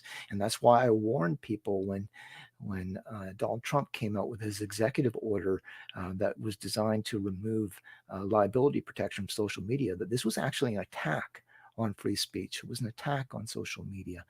So you have to learn to maybe get outside of your tendency towards finding some political leader to trust, and try to think of the world in a way like I do, which is that none of them are trustworthy. Okay, when you do that, then you're ready for all of the funny business that they might throw at you, just like Trump trying to crack down on social media by removing their liability protection, and that's something they've really been pushing at. But here we can see the Pope, right? So protect us from being deceived and from false information, right? So that's part of this global program. And the manipulation of consciousness. Yeah, I would say the Pope is taking part in the manipulation of consciousness in this instance. Salvaci, o Signore. Guarda l'umanità, Protect humanity, atterrita dalla terrified by paura e fear and dall'angoscia. anguish. Consolaci, o Signore. Guarda gli Protect the ammalati e i sick and the moribondi, dying, oppressi dalla oppressed by solitudine. loneliness. Consolaci, o Signore.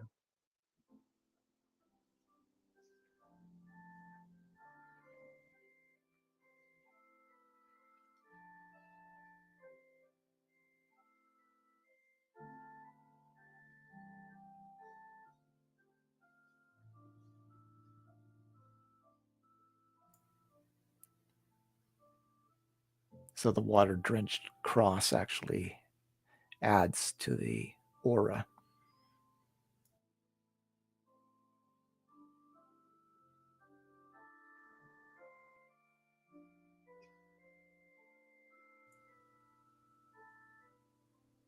The monstrance in the past never used to have light shine on it. You can see the lights there in the background that shine on it to give it a glowing character.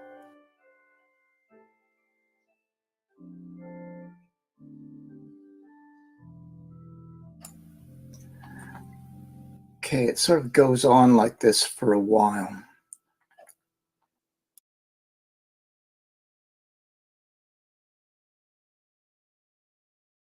Okay, I just want to comment on something that Kathy is pointing out here, that she's heard that Catholicism is a kind of cult. There is an argument to be made that all religion is a cult. I would say that cult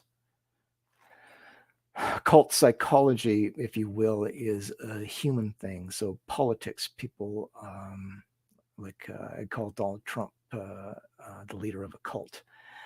And this comes out of something ingrained in human consciousness because we've always been tribal in nature. So we tend to naturally come together in groups and follow leaders. And that is like a cult tendency. So we have this tendency within us. I kind of had that tendency beaten out of me when I was a child, and other methods when I was young that turned me into this very distrustful, lone creature who doesn't tend towards cult psychology. So I have a different view of things. But humanity in general, I would say, has a tendency towards forming into tribes and cults. So to say that the Catholic Church is cult-like, I would say, is not saying much because cult psychology is ubiquitous in society, and at this point in our history, it's become, I would say, dangerous to democracy and freedom, and we need to be on guard, even within ourselves, in our own tendency to fall into these cult patterns of thought and behavior.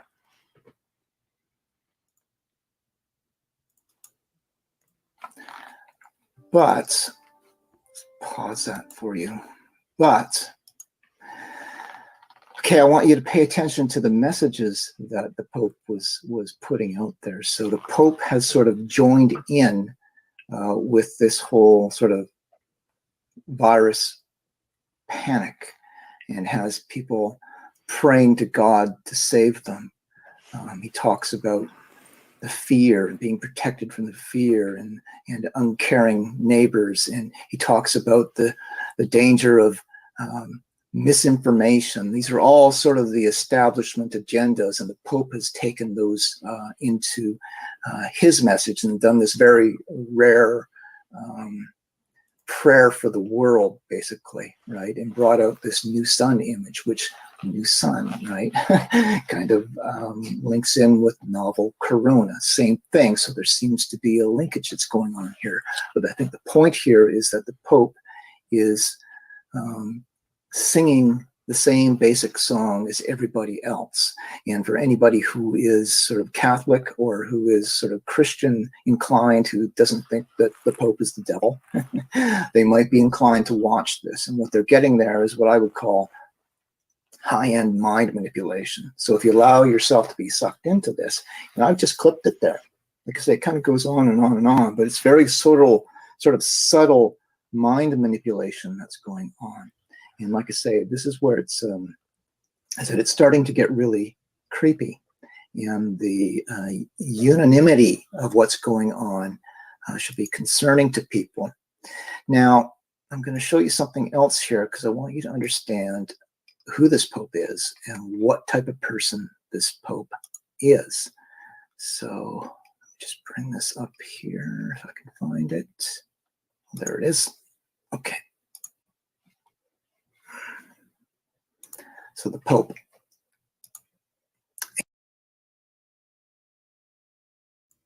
Okay, again, for those who tuned in late, this is my commentary from back in March of what I felt was going on and what was happening and some of the stranger aspects of what was going on. So it's back in March. He's not your regular Pope.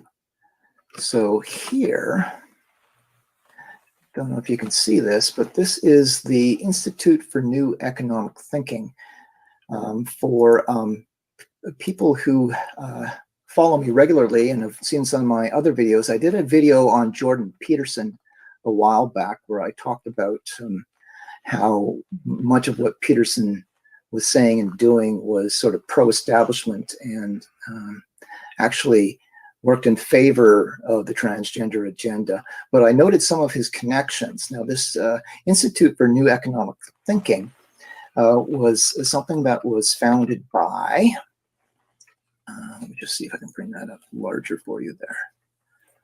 Okay, so Stiglitz is one of the directors there.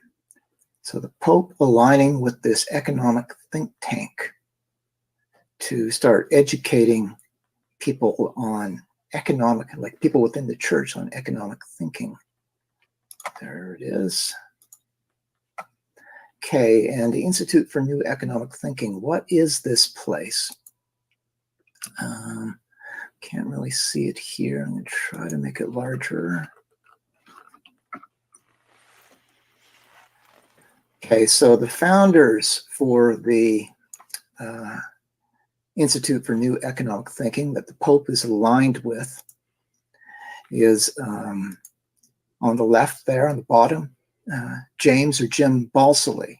Okay, Jim Balsillie is a good friend of Jordan Peterson. And you'll notice that the other co-founder there is George Soros. Okay, so the Pope is lining up with sort of top economic and corporate figures on the right. So he's what I would call with the establishment. Okay, the church should be separate from all these things, and in its own mind should be above all of these things. But the Pope is lined up so closely that he's working with this new think tank in order to school young Catholics on economic thinking. He has entered this whole Corona thing by engaging what I think is kind of mind manipulation. But again, I'm going to get to this sort of more thoroughly later. I've sort of ran out of time to get things structured the way I wanted tonight. But again, what the Pope was showing you there was that. Okay, so the new sun. So the thing is that what you've got going on here is almost every major power in the Western world of any influence apparently on the same page, right? Spreading the fear, using some of the same language and stuff, and I would say manipulating the mass public mind. What is happening is huge. This may be one of the most historic events ever in human history, if I'm correct. This is what I said back in But March. because it's so big and so involved, the people who are pushing this need to sort of disable the population at large, using as an adjuvant to empower them fear. Okay. So now I'm going to share with you something that came. Actually, it was Adam Blaney who reminded me of this wonderful quote from H.P. Lovecraft. The oldest and strongest emotion of mankind is fear. Pope talked about fear. And the oldest and strongest kind of fear is fear of the unknown.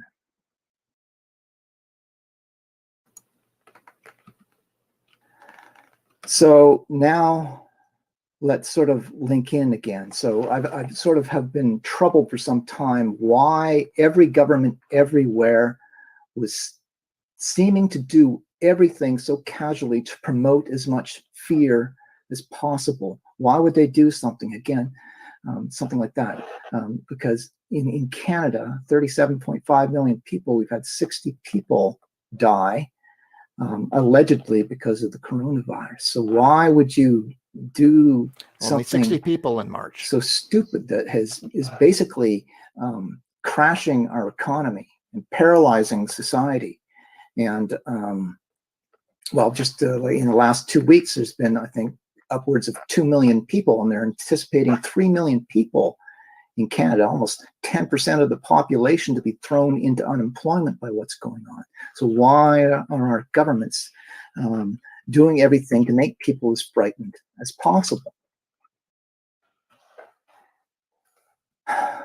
Connecting to my background in history and political manipulation strategies, what I would say is that fear is the blood that runs through the veins of an emerging totalitarian state. Fear is what puts it in power and keeps it alive until the population has been thoroughly conditioned. Once the population has been conditioned, the fear can be pulled back or reduced to mere maintenance level. But until it is established, the emerging totalitarian state uses fear as its weapon to achieve their goals. I want to show you something here. Okay, so just today, this was slid under my door. Okay, you're not going to be able to see the fine print, but on this one side, you can see it says, okay. This is a sign I got back in March. It says, help. Okay, this comes, it says, in case of disaster, display this sign out in the front window of the house or vehicle if you do not require assistance. This is from the British Columbia government, Prepared BC. Okay, this is a laminated sign that I'm supposed to put in my window to say that I'm okay. Right? If I'm not okay, I'm supposed to flip it over. If I need help and assistance, I put this in my home window, or I put this in my vehicle window. So whatever authorities or spies they've got creeping around will see that I need help. Okay, so laminated signs, very expensive. They're hand delivering these things. And what do you think? When you take what's been said in the news, right, and these fear buttons they've been pushing, what do you think, or how do you think, say somebody who's not really educated, maybe more like the average person, gets this handed to them by our government, explaining to them and making them think that something so terrible is going on that there may come a point where they need to put a help call in their window because they can't go out. This is an instrument of fear. 60 people in a nation of 37.5 million, and they are terrifying people with strange messages like this. So what is going on?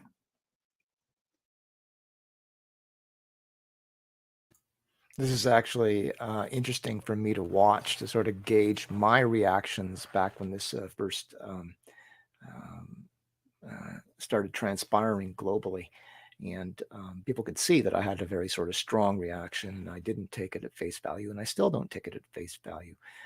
My biggest problem with the anti-mask crowd and the anti-lockdown protesters out there is that I don't think masks is worth my time. It serves no purpose to battle it. And I've had this debate with Jesse at length there. I just cannot bring myself to give a rat's behind about wearing a mask. So if people want me to wear a mask in certain areas, I just do it. I'm not going to fight that battle. The vaccine is quite a different thing. The other problem I have with the lockdown people is that it's just a mishmash of really they're not people that you want to be as your leaders. So if I was to be working with a group to sort of oppose the madness of the lockdowns, and these lockdowns are too extreme, and they're not being handled properly in the sense that if you're requiring a business to close, you need to make them financially whole in that process. But if I was part of an initiative to sort of push back against that, I wouldn't be hooking up with every Yahoo lunatic and sort of grifter that comes along. I would want it to be sort of very thoughtful, careful, serious people who do their homework and stuff. So that's one of my problems with the lockdown protests, is it tends to be this mishmash of people who I just, you have to sort of take if you want to be taken seriously by the establishment, you have to conduct yourself in a way that gets the respect of the establishment. So the establishment has at times sort of tried to sort of minimize who I am and marginalize who I am. But like what happened in Supreme Court, where the judge didn't take me seriously when I first entered the courtroom, but very, very quickly he came to realize that I'm a very serious, dedicated researcher, and I was somebody that deserved the time of day and deserved respect. And I had his full respect by the end of that court case. And that's the way that you need to proceed when you're going against the establishment, because you're going to lock horns with them at some point, and you need to get them to take you seriously, and you need them to respect you. And so when you're moving forward as a group to try to negotiate with the establishment, or whatever you're trying to do with the establishment, you need to make sure that the people that you are aligned with are, worthy opponents, or opponents that at least get some sort of respect. Where you've got grifters who don't do their homework and are bombastic, it's just like, I'm not going to go there. But you can see, again, from this old footage from back in March, that I was taking it very seriously from the very start, and maybe was even ahead of the game, compared to some people who sort of came on board later and now sort of run these lockdown protests and are bathing literally in money. But anyway, it's interesting to sort of watch myself. History is what's going on right now, and I'm convinced of this. And like I say, I'm just going to begin to start unpacking this week. But let me, just for fun, read a quote from one of my favorite authors, Robert Anton Wilson, from one of his novels. See if you can figure out why I'm reading this quote. In Cherry Knowles Mental Hospital in Sunderland, England, where it was already 11 the following morning, a schizophrenic patient who hadn't spoken in 10 years abruptly began exhorting to a ward attendant. "They're all coming back. Hitler, Goering, Stryker, a whole lot of them, and behind them the powers and persons from the other spheres who control them." End quote. They're all coming back. Because you see, in my opinion, totalitarian world changers always think that they're doing the right thing. Okay, the Nazis did not think that they were doing something wrong. They thought that they were doing what was right, good, and true, and they didn't really care how many people got killed in the process, because they were focused on a higher message that the average person just couldn't understand, and anybody who sort of didn't understand or got in their way was to be squashed and silenced in one way or another. So what's going on now in our society, I would argue, I'm going to get into this more shortly here, is that we have a collection of megalomaniac totalitarians reshaping the world in their image.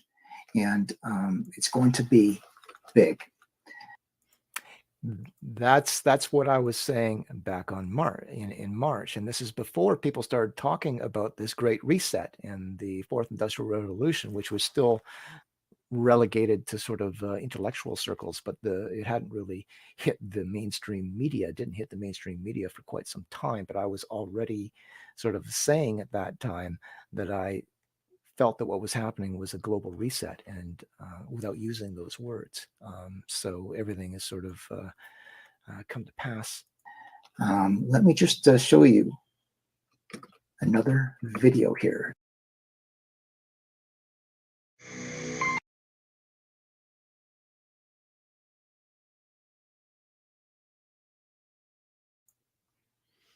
Okay, so before I let this final video clip roll here, I'll just predicate it. So we've looked at sort of the strange sort of occult origins and the use of fear and everything that was used to launch the whole COVID thing, and what what's come to be called the global reset and stuff. But I also began speculating as to why? Okay, so why are they doing this? What is the motivation behind this? What are they trying to achieve? And after some thought, I came up with the opinion that it was about reducing the population and getting the world from a managerial perspective under control, and that one of the biggest problems that society faced in terms of elite consciousness was the rise of the baby boomer generation and them all coming into retirement and becoming a burden on the healthcare system. Listen to some of the statistics that are going to be stated here. And I want you to sort of flash back to world leaders and all of the talk they gave to the fact of what a pandemic would do in terms of overwhelming the healthcare system. Now, baby boomers are pouring into the healthcare system and becoming a problem for the healthcare system increasingly. And it's just really starting right now. And it's going to get worse and worse and worse as time goes on. So I came to the conclusion that part of what's going on is a trimming of the population, the trimming of the fat, and specifically a targeting of the elderly. And so I came up with this sort of quasi-artistic little video piece that was designed to address that. And unfortunately, Kathy, you'll miss some of this because a lot of it is visual in nature.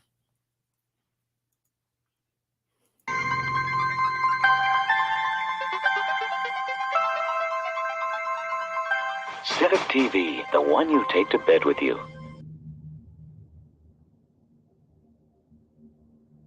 So we're spending at a huge rate, which if it wasn't increasing faster than inflation, it's increasing as a percentage of the economy, then okay, you can probably afford it. But as it continues to grow, it squeezes out everything else. So right now what you see is it's squeezing higher education. And so the access that used to be available to the middle class or whatever is just rapidly going away. That's a trade-off society is making because of very, very high medical costs and a lack of willingness to say, you know, is spending $1 million on that last 3 months of life for that patient, would it be better not to lay off those 10 teachers and to make that trade-off in medical costs? But that's called the death panel. And you're not supposed to have that discussion. We're making that trade-off because of huge medical costs that are not examined to see which ones actually have no benefit whatsoever. And because of pension generosity, we will be laying off over 100,000 teachers, which, you know, I'm very much against that. And the whole AFT will agree with me on that. Over the past 20 years, the portion of the provincial budget dedicated to healthcare has gone from 30% to somewhere close to 40% and rising.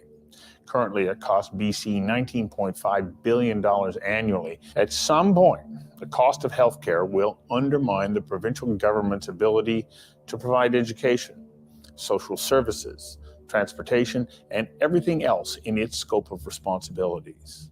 Another milestone for the baby boom generation.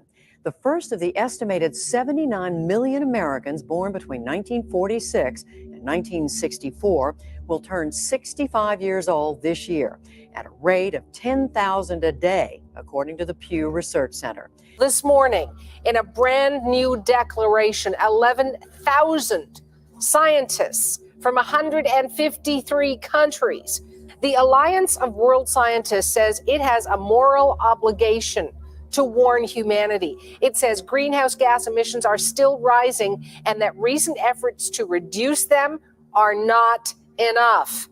The Alliance says it had to speak out. Why? Because climate change is threatening ecosystems and, get this, the fate of humanity. Scary words there. The fate of humanity. The baby boomers were America's dumbest generation ever. Generation of sociopaths. How the baby boomers betrayed America. I am a baby boomer. What have I done wrong? This is all wrong. People are suffering. People are dying. We are in the beginning of a mass extinction, and all you can talk about is money and fairy tales of eternal economic growth. How dare you! If you really understood the situation and still kept on failing to act, then you would be evil. You are failing us. But the young people are starting to understand your betrayal. The eyes of all future generations are upon you. And if you choose to fail us, I say we will never forgive you. We will not let you get away with this. Right here, right now is where we draw the line. And change is coming whether you like it or not.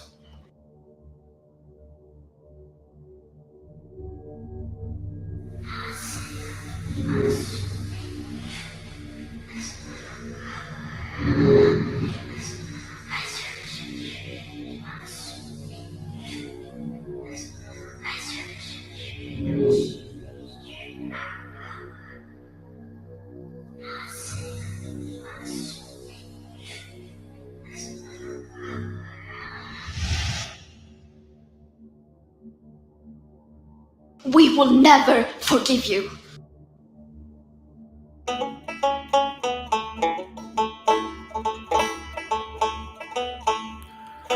There are no baby boomers in heaven, 'cause heaven don't like war. Every year and every election, the baby boomers vote for more. So, baby boomers go to hell, baby boomers go to hell, baby boomers go to hell and stay there forever. Baby boomers go to hell, baby boomers go to hell, baby boomers go to hell and burn there forever.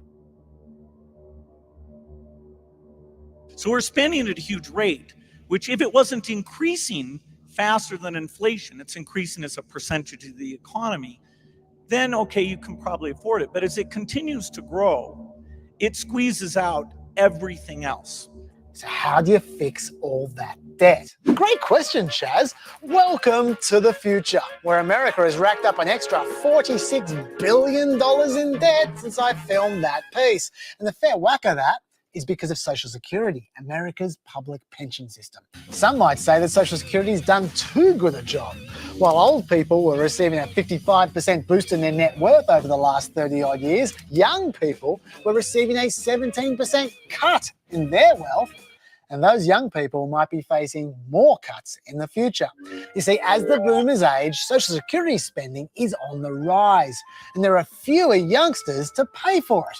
In 1960, there were 5 workers for every Social Security recipient, but by 2035, there will only be 2 workers for every beneficiary, which means Social Security is projected to exhaust its surpluses in 15 years. No, that does not mean it will stop paying benefits, but those payouts will be greater than they budgeted for. The important thing is it will result in more debt. So how do we fix it? President Clinton, President Bush, President Obama, they're baby boomers. We vote. And we're not going to vote to cut the entitlements which we feel, not me, but which my generation feels entitled to. We are setting up a monumental problem down the road. That's right. It will start manifesting no later than 2034 when the Social Security Trust Fund is exhausted. CBO is projecting 2029. So how do we fix it? Take another step forward to addressing the baby boomer problem that we know is all coming in about 10, 11 years. Well, it's the size of the baby boomer cohort. You know, they're a big number. One of the problems that we have is we have a baby boomer population that's going to be retired. How do we fix it? Are here to help. Con Edison is here to help. Here to help. Our teams are here. We are here. We're here. We're here. So you can trust us.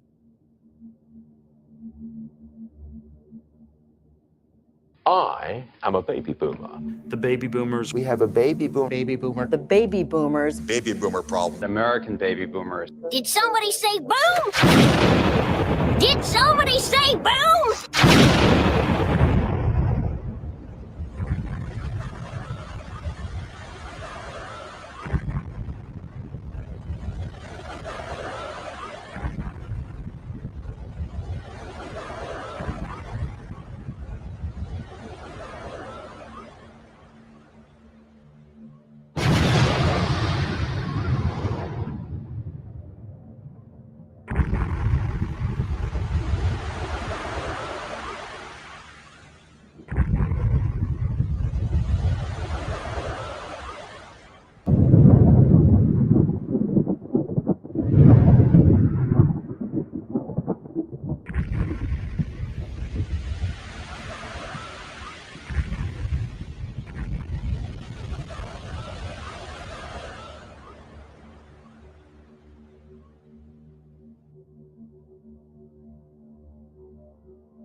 I'm a nurse practitioner. I am licensed and certified. I'm not going to name names of people or hospitals for the safety of those involved. In New York City right now, in some of the hospitals, this is what is going on. People are sick, but they don't have to stay sick. They are killing them. They are not helping them. She used the word murder, coming from a nurse who went to New York City expecting to help. Patients are left to rot and die. What is happening is that they're putting people on nasal cannula. If they require more than 6 liters of nasal cannula, they get intubated, they go on the vent, or they get trached if there's not enough vents. The patients don't know any better. They don't have family with them. There is no one there with them to advocate for them. So they are scared and they give consent. The ventilators have high PEEP, high pressure, which then causes barotrauma. It causes trauma to the lungs. She says, this is a nightmare. It's out of a horror movie, and I don't want to be a part of this.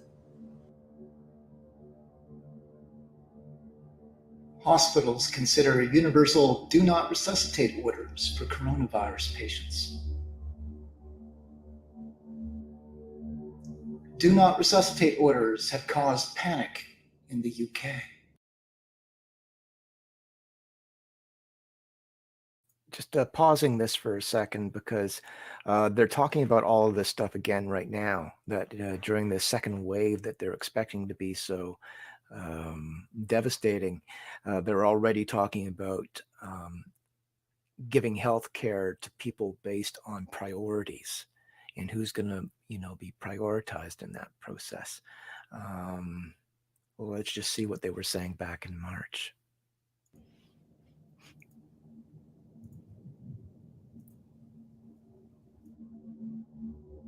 Coronavirus patients admitted to Queen's nursing home with body bags.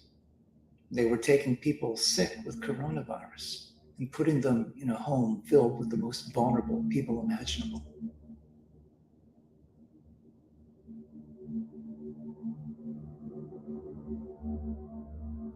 New York Times. Doctors need room to make the wrenching decisions they face. New York is granting healthcare providers civil and criminal immunity during the coronavirus emergency.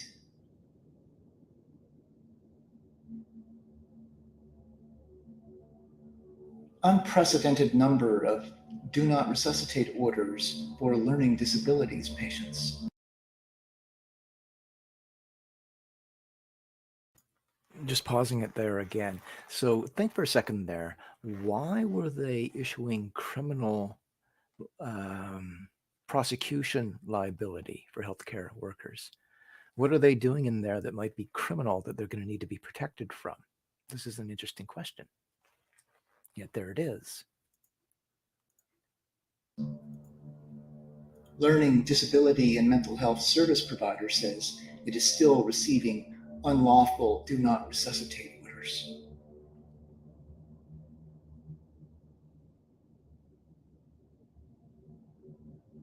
From the Ottawa Citizen, medical assistance in dying program resumes after pause for COVID-19.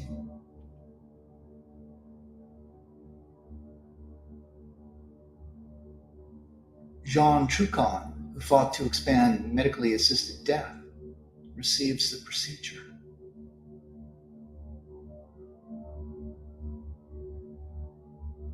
A war on the elderly is coming. In Italy, coronavirus has led to hospitals ruling that anyone over the age of 60 was not going to be treated. Essentially a death sentence for pensioners, most of whom are boomers. A war on the elderly is coming. And whose job is it to protect our elderly? That's our job. And we can't let it happen.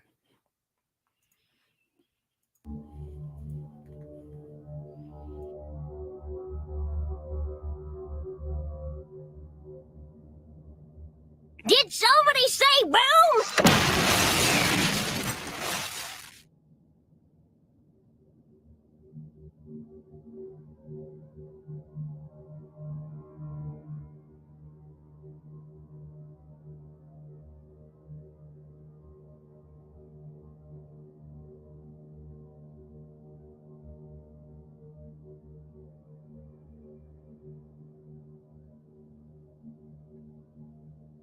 Imagine, if you will, that you have a problem with the baby boomers becoming a drain upon the system. Imagine, if you will, that you have an overpopulation problem in general. Could you imagine? Could you take your mind to a place and imagine how useful a constantly reoccurring pandemic would be? Let's say a couple of times a year you have a pandemic that comes along and decreases the surplus boomer population. Furthermore, as is always the case in high-level politics, you could slip through all kinds of other agendas that you've been itching to put through, such as all kinds of totalitarian new laws and controls over the population, including heavy censorship online, because we can't allow misinformation to risk people's lives. Now, can we? Imagine, if you will, that you believe that the environment is in danger. And the best way to get that problem under control is to get the population down, which can be done through, for instance, targeting certain populations for culling.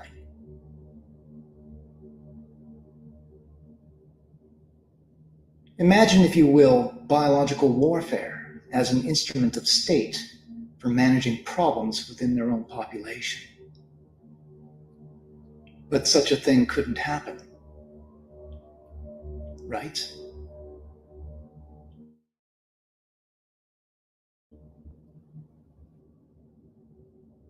If you're on the board of a care home company, a pandemic is one of the things that you think about as a potential damage to your business because of the number of older people it's going to take out the system. Curiously, ripping off the sticking plaster, in that hospital I'm thinking about that has 92 delayed discharges, a pandemic would be quite useful because then your hospital would work because these people would be taken out of the system.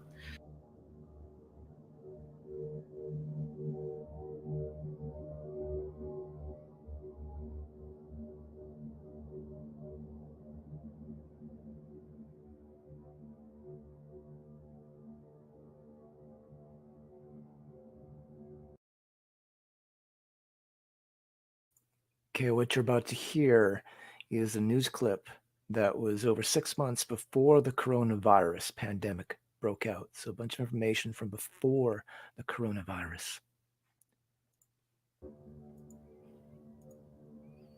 Now imagine a world where mass outbreaks of deadly diseases are commonplace.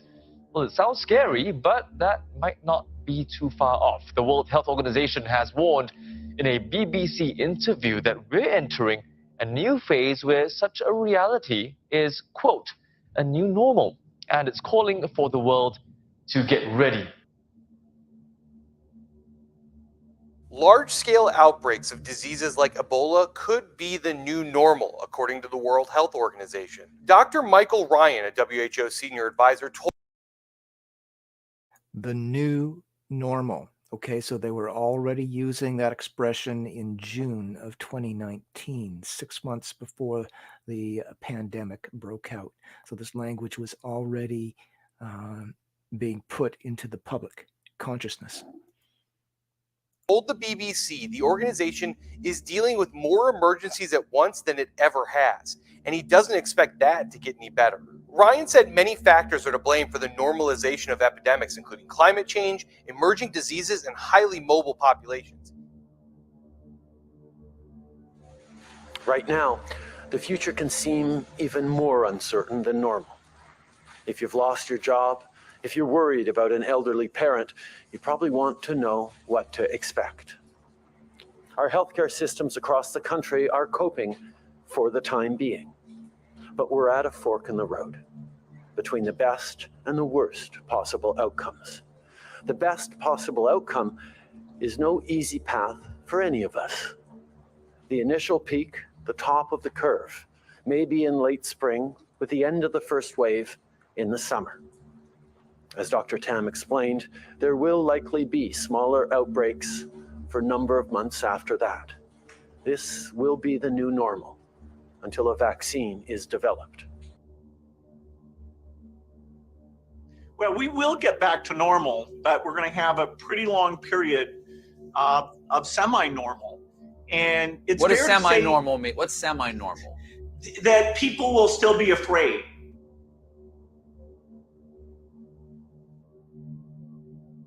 Our leaders would never be so calculating and evil. Right? Erich Fromm, who observed the rise of fascism firsthand in Germany, noted, when fascism came into power, most people were unprepared, both theoretically and practically. They were unable to believe that man could exhibit such propensities for evil, such lust for power, or such a yearning for the submission of the population. From my essay, Synanon, The Brainwashing Game and Modern Transgender Activism. At this point in history, there should be no question. It should not even be controversial that political leaders and their supporters can become power mad and capable of the most insidious, carefully planned and executed, far-reaching evils imaginable. To ignore this capacity is irresponsible, particularly for those who are familiar with history. You know, is spending $1 million on that last 3 months of life for that patient, would it be better not to lay off those 10 teachers and to make that trade-off in medical costs? But that's called the death panel, and you're not supposed to have that discussion. In New York City right now, in some of the hospitals, this is what is going on. People are sick, but they don't have to stay sick. They are killing them. They are not helping them. She used the word murder, coming from a nurse who went to New York City expecting to help. And then the final solution, which is a year to 2 years off, is the vaccine. So we've got to go full speed ahead on all three fronts. Just to head off the conspiracy theorists, maybe we shouldn't call the vaccine the final solution. Maybe just the Good best point. solution. Okay. Yeah, the return to normal solution. If you're on the board of a care home company, a pandemic is one of the things that you think about as a potential damage to your business because of the number of older people it's going to take out the system. Curiously, ripping off the sticking plaster, in that hospital I'm thinking about that has 92 delayed discharges, a pandemic would be quite useful because then your hospital would work because these people would be taken out of the system.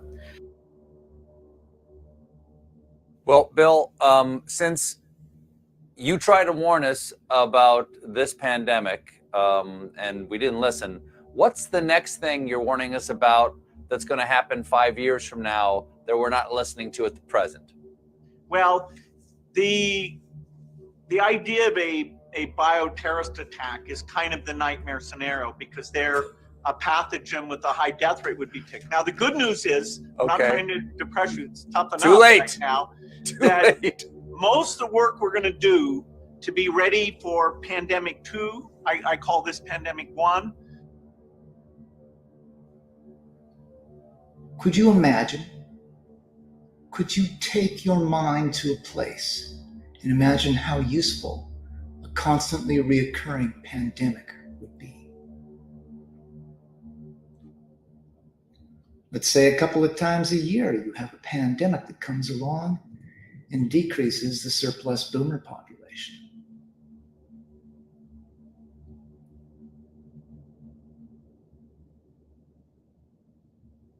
The contagion, a lot of people are going to die. A lot of people.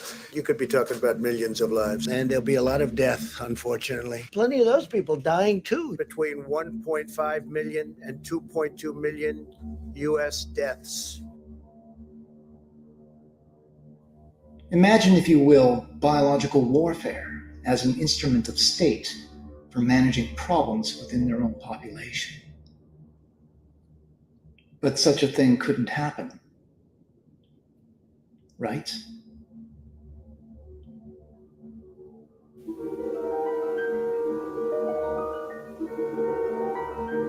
There is a fifth dimension, beyond that which is known to man. It It is a dimension as vast as space and as timeless as infinity. It is the middle ground between light and shadow, between science and superstition, and it lies between the pit of man's fears and the summit of his knowledge. This is the dimension of imagination.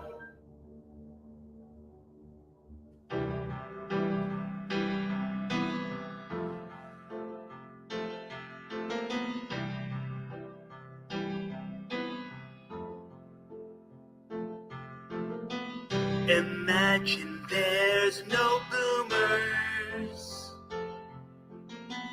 no one around to lie, no brain dead human tumors. When will they fucking die? Imagine all the millennials living the American dream. Imagine there's no hippies spitting on our vets, rebelling in their 60s. And smelling like their pets.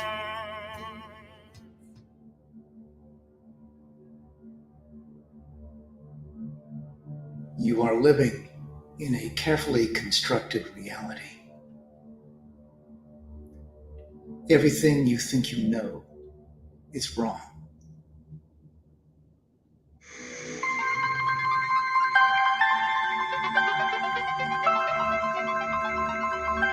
Set of TV, the one you take to bed with you.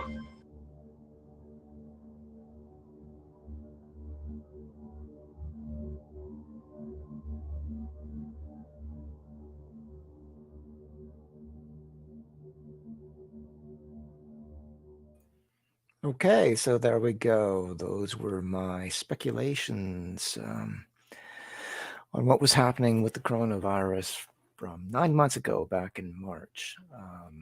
So what has changed in that time? Well, I think that whereas my sort of initial speculation was that we were talking about an attempt to deal with the boomer problem, the amount of money that they've spent on the COVID-19 problem itself would have been enough to deal with the boomer problem. So I don't think that the boomer issue is a financial issue. So I thought there were financial issues driving that, like with the pension and all that type of stuff, and the fact that, you know, there was going to be more boomers than the current population would be able to pay for. But because they spent so much money on COVID-19, I've kind of put that aside, and I think that this all links in with the whole climate change thing and the whole Green New Deal. And I've come to believe that the boomers are just one part of a problem. Okay, so the problem is that they have determined that humanity is a virus itself, and that the virus needs to be they're the vaccine for the virus. Okay, the elite establishment is the vaccine. They are the cure for the disease that is humanity, that is destroying the planet. And how do you get that problem under control? One of the best ways is to shrink that population down to as low a level as possible, not only as low level as possible, but to get consumption down as much as possible as well. Now, it's going to be a difficult balance for them to strike, because money is what drives the world. So they have to find a balance there. Now, I think there's been a trend for some time showing that humans as a workforce are becoming increasingly obsolete as automation comes along. Corporations can still maintain their profits with the need for less and less people. So yeah, I think that everything is linked. So the transgender agenda, the George Floyd protests, even what's happening with Trump right now, all of this stuff I believe is related, and it has to do with the fact that they are doing this global reset. They're resetting everything. It's what they call the fourth industrial revolution, and that's going to involve shrinking the population significantly and restructuring the way that society functions. Now that gets us to an interesting conundrum from our perspective, and I've had to think about this myself, in the sense that I do think it's hard to deny that we have had a devastating impact on the planet. There's so many dead rivers and polluted streams and lakes, and we've got plastic particles floating through much of the ocean. You got the Fukushima reactor that blew up and is leaking radiation into the ocean. So it's really hard to sort of make a intelligent argument to suggest that humanity hasn't become a bit of a virus for this planet. The question, I think, relates to the cure. So I'm a big believer in, like, if you've got a problem, then and it needs to be solved, then if you're a good leader, you should be able to communicate to the population and get the population on board and work with them towards solutions to the problems that you see. But even there, it's very difficult, because I've discovered in my own interactions with people that people are such they get locked into their ideologies and stuff, and it becomes almost impossible to sort of get through to them with another idea. They just get locked into patterns of thought and belief, and it's very difficult to get them out of that. So from an elite perspective, and make no mistake that I believe the top of our society is full of scumbags and dirtballs, but I think that they do have something resembling, maybe not a conscience, but a sense of responsibility to the planet and to humanity. So I think that they think that what they are doing is good. And when you look at the unanimity of what's going on, and I noted this right away, is that when you've got this kind of unanimity across the globe and across different ideologies and stuff, where everybody's on the same page, there has to be something powerful driving it. And it's not just going to be money. There must be some sort of moral thing driving it. And I said earlier on that when I had this wealthy guy who tried to recruit me into this stealth transgender project in British Columbia, this older guy who I thought was, an atheist and a hedonist. I didn't think of him as like a religious or anything like that. But when he explained to me this stealth project, top secret stealth project that was going on involving the transgender thing, he described it as spiritual in nature. That this was fundamentally spiritually driven. Okay.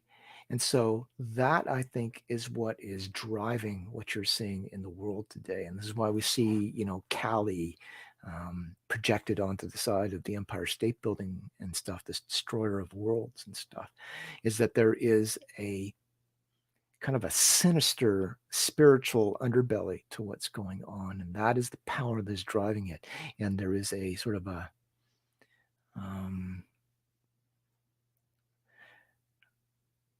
almost a well, it's certainly it's they put their sort of care about killing people aside, and they've decided that there is a higher sort of moral duty for the global elite to get the planet under control. So if millions of people need to die around the globe in order to solve this, what is essentially a management problem, they're willing to do that. It's like when Madeleine Albright was interviewed about the fact that 500,000 children had been killed in Iraq, and they were asking her if it was worth the price, and she just very sort of stone cold, matter of fact said, yes, we think it's worth the price. Okay, these are the people that we're dealing with. Okay, they're hardcore. Okay, and millions of lives, 500,000 lives of children, nothing to these people. Okay, nothing. Okay, they see the world in terms of control and management. Okay, because they're essentially totalitarians, I would say fascists in nature, right? And so they will do what they have to do, and how many people they kill in the process is completely immaterial to them. You can't let stuff like that trouble you when you've got a problem to solve. If millions of people need to die, they need to die. Forget about it. Just do it. So I think that is what we are dealing with right now. So that is everything. I don't think I've got much else to say here. I'll just go through some of the comments and see if there's anything I missed here. Papers New British strain showed it to be green in America as well, like the kids' eyes first orange green. Yeah, well, the colors are all like artistic renditions.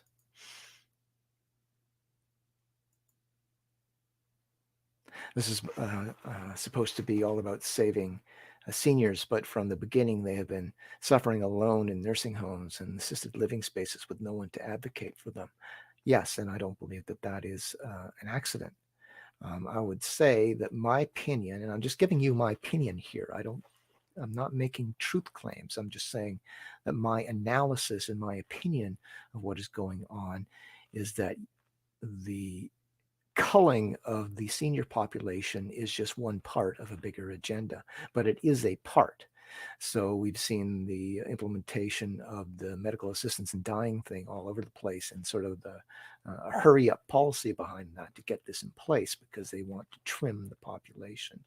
And I would say that, as usual, it's not one thing that's driving that. It's not merely the financial aspect of it, although that is part of it, but it is also the what they view as a waste of resources trying to sustain these people. And when you look at the deaths that have occurred or been attributed to COVID-19, it's almost all these older people whom they would call useless eaters. So we're getting into maybe a Logan's Run situation where, when you reach, and it was Rahm, in my videos there, I had Rahm Emanuel talking about the fact that from an elite perspective, you can never let a good crisis go to waste. When there's a crisis, you have to look and try to figure, okay, how can we use this crisis to direct it towards elite aims and agendas, right? Don't let a crisis go to waste. Well, his brother, who I believe was just given a cabinet position in the United States, has said that once you reach 70, that you're not really leading a meaningful life anymore. A rather sort of stone cold sort of thing to say. He's one of the powers that be out there. But the thing is that these you can't, like, if you get caught into party politics, you're on the wrong page. This is an elite agenda. If you were paying attention, you would see that Trump was fully on board with this whole fear-mongering thing from day one. He was actually, in my opinion, the number one fear-monger in the world. So you can't view this in terms of partisan politics, because as I've tried to explain before, what you have at the top is the right establishment and the left establishment, right? And what they're doing right now is they're radicalizing and they're polarizing the population. And what that is doing, ironically, is increasing faith in the establishment, but it's increasing faith of the establishment on the extremes, right? So pulling people more and more away from the moderate middle and creating extremes, which I think may lead to violent conflict in the streets, which would serve elite agendas too. But I'm not going to break all of that down right now. But yeah, as far as I believe that they're culling the elderly, and that goes back to that one news clip that I put up there, that there's a war on the elderly.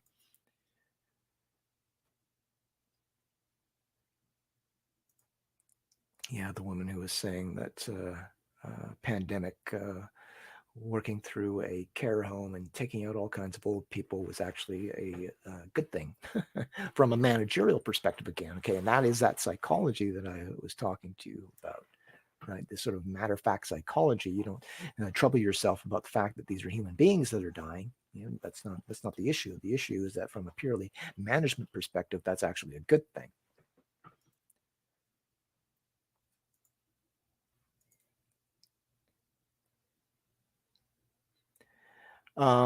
So of course, it's not about money. Money is just a construct. It's about resources. It's about resources, and it's about megalomania too. So the people involved in this, I would say, see themselves as being involved in one of the most important historical events in human history. They are etching their places in history by taking part in a very like an enormous power play by the establishment to get everything reordered and under control. So it's not just resources. Resources are part of it. Pollution is part of it. It's management and it's ego that's driving this, in my opinion.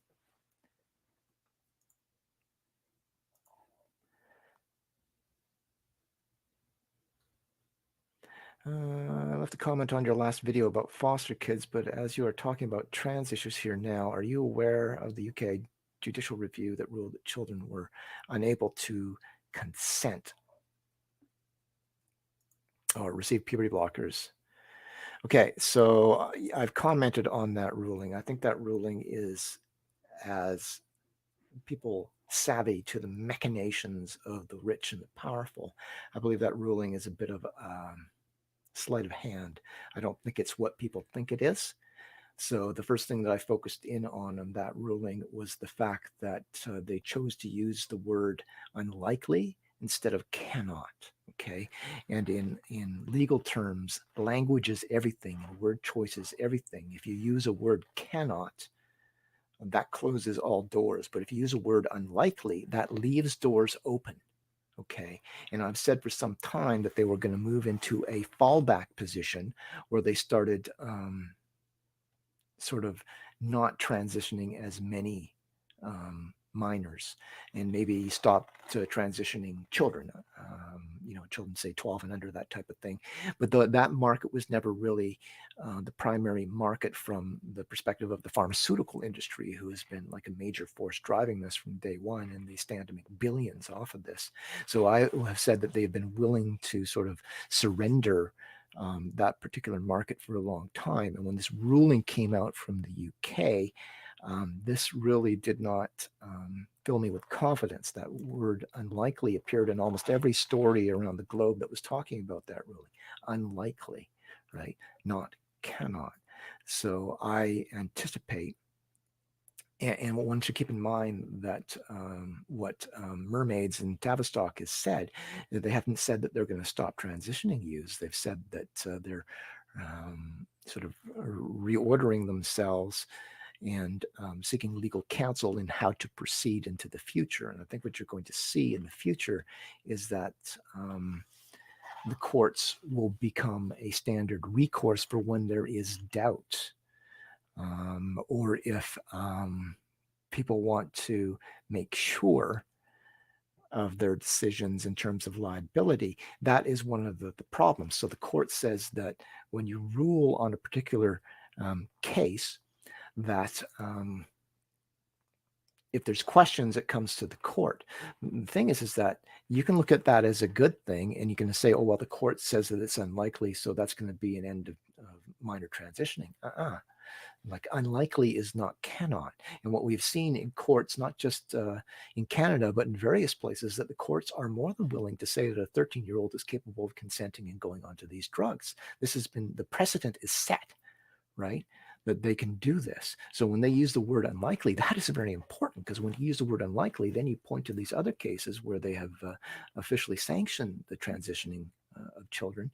And the door, like I say, has been left open.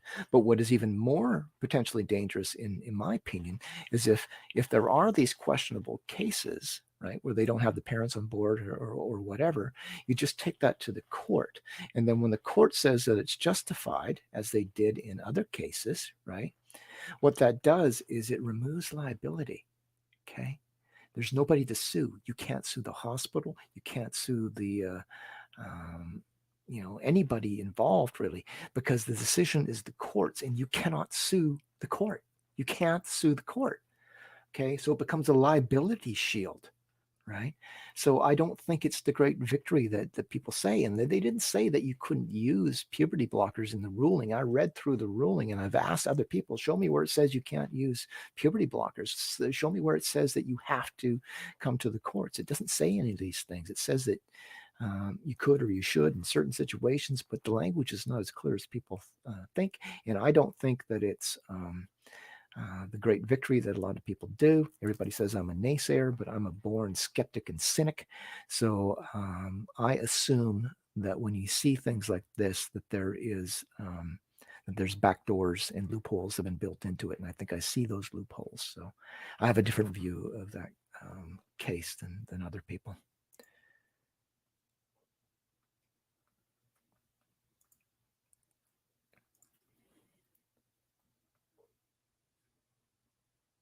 No, okay, so your language there. Doctors have to get agreement of the court to prescribe puberty blockers to a child. No, they don't. Okay, that's not in the ruling. I would challenge you to show me where in the ruling that it says that. The ruling seems to imply where there is doubt, they should go to the courts, right? It does not say they must. It says they should, not must. Okay, so if you've got, for instance, parents who are signing off on it, I don't think that's going to go to the court, and I think they're just going to continue business as usual. It's for those cases where there is a debate, like the AB versus CD case here in BC. So there was a debate, and there was this big struggle going on. So the court is saying now that it's appropriate in those situations to bring it to the court, and let the court decide whether or not the minor in question is capable of consenting.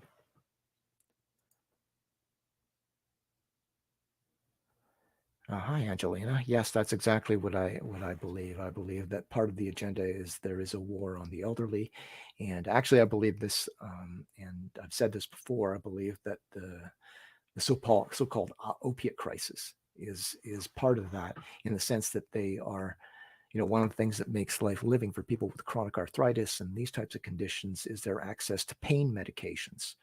So by removing these pain medications or making them almost impossible to get, or making doctors super paranoid to prescribe these highly effective pain medications that have been around for thousands of years, right? We've been using opiate pain relievers for thousands of years, and humanity, like society, has not collapsed. So what is this sudden paranoia that they're doing there, where it's becoming impossible? Like they say that the doctors are over prescribing. Nonsense. I take mild opiates for like I tore my rotator cuff, and I've got arthritis in my shoulder and neck. So I take mild opiates to deal with that. And good luck. Like, go out there, try to talk to doctors about get even mild opiates prescribed. This super paranoia out there. Good luck finding a doctor who will do it without a fuss. Right? So this over-prescribing thing is nonsense. It's a lie. It's BS. It's not happening. Quite the opposite is happening. Right? It's like they want to take pain relief away from people who are experiencing pain to make them more miserable, maybe so that they'll start opting for things like medical assistance in dying.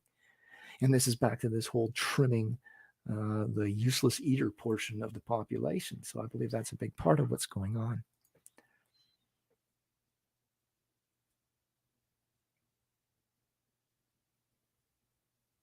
Yeah, so it's sad when anyone dies, but it's also sad, and most elderly people would agree, it's sad to trash our grandkids' future. This is true, but I think what the COVID-19 thing has shown, and the spending, the trillions of dollars that have been just thrown out there, is that money, I don't think, is what's driving this. So if you try to view this from a financial perspective, I think you're wrong. It may be part of it, but I think they're more interested in the effect that those bodies have on the planet in terms of resources and pollution and stuff, and that's why they're trying to manage that. That's my opinion.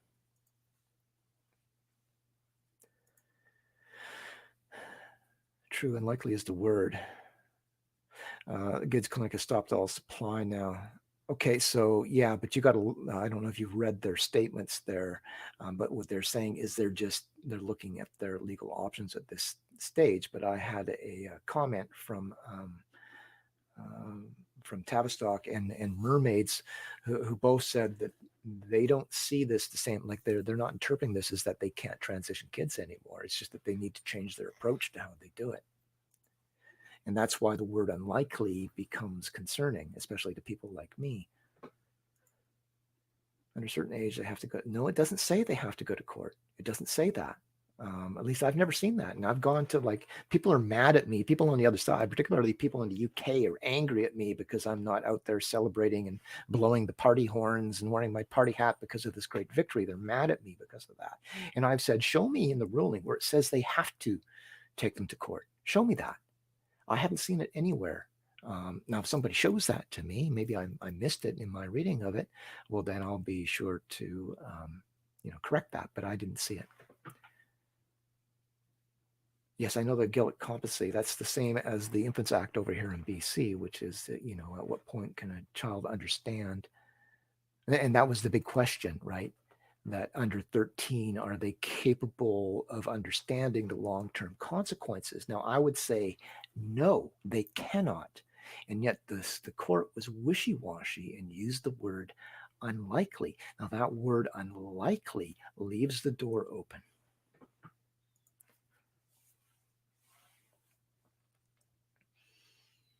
Yeah, the world, we're in a global reset, and it's going to be painful. I don't know, when you've got this level of global alignment on this, I don't know that it's something that can be stopped. And so the thing that I think would be wise is trying to figure out how to survive through this and make plans for sort of maybe awakening people on the other side of this global reset, and trying to seize the reins of power at that time. I don't think these, the mass protests and stuff are really going to do anything because of the enormous military power of states to deal with that type of stuff. I mean, they had 250 million people rise up in India, and the government barely, batted an eye at them.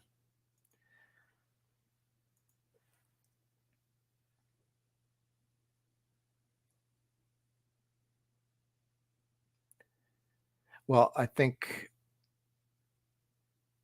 yeah, it's complicated. The big problem is that there are not a must. The language does not include words like must and cannot, and that's very important in law. Okay, don't think that that's a mere trifle. Okay, word choice is everything.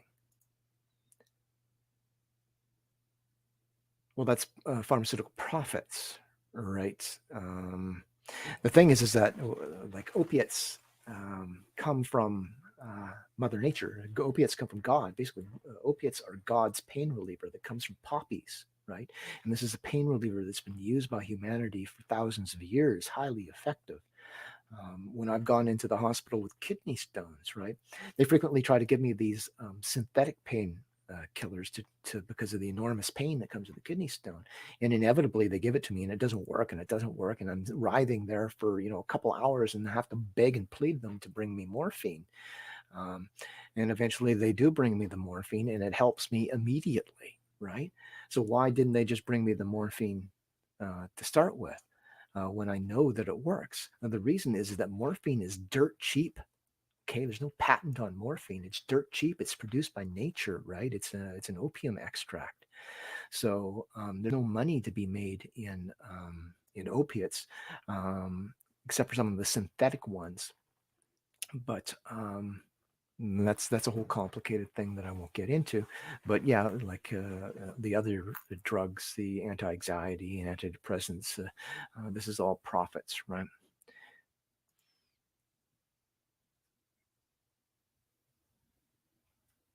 Oh, they're burning through more than billions of dollars, Kathy. They're burning through trillions of dollars. Here in Canada, we're burning through hundreds of billions, but around the world in the United States, they're going through trillions. The thing about what's going on in the United States, one of the curious things about why people support Donald Trump, is that Donald Trump has authorized and signed off on spending trillions of dollars in the United States, almost all of which went to big business and big pharma.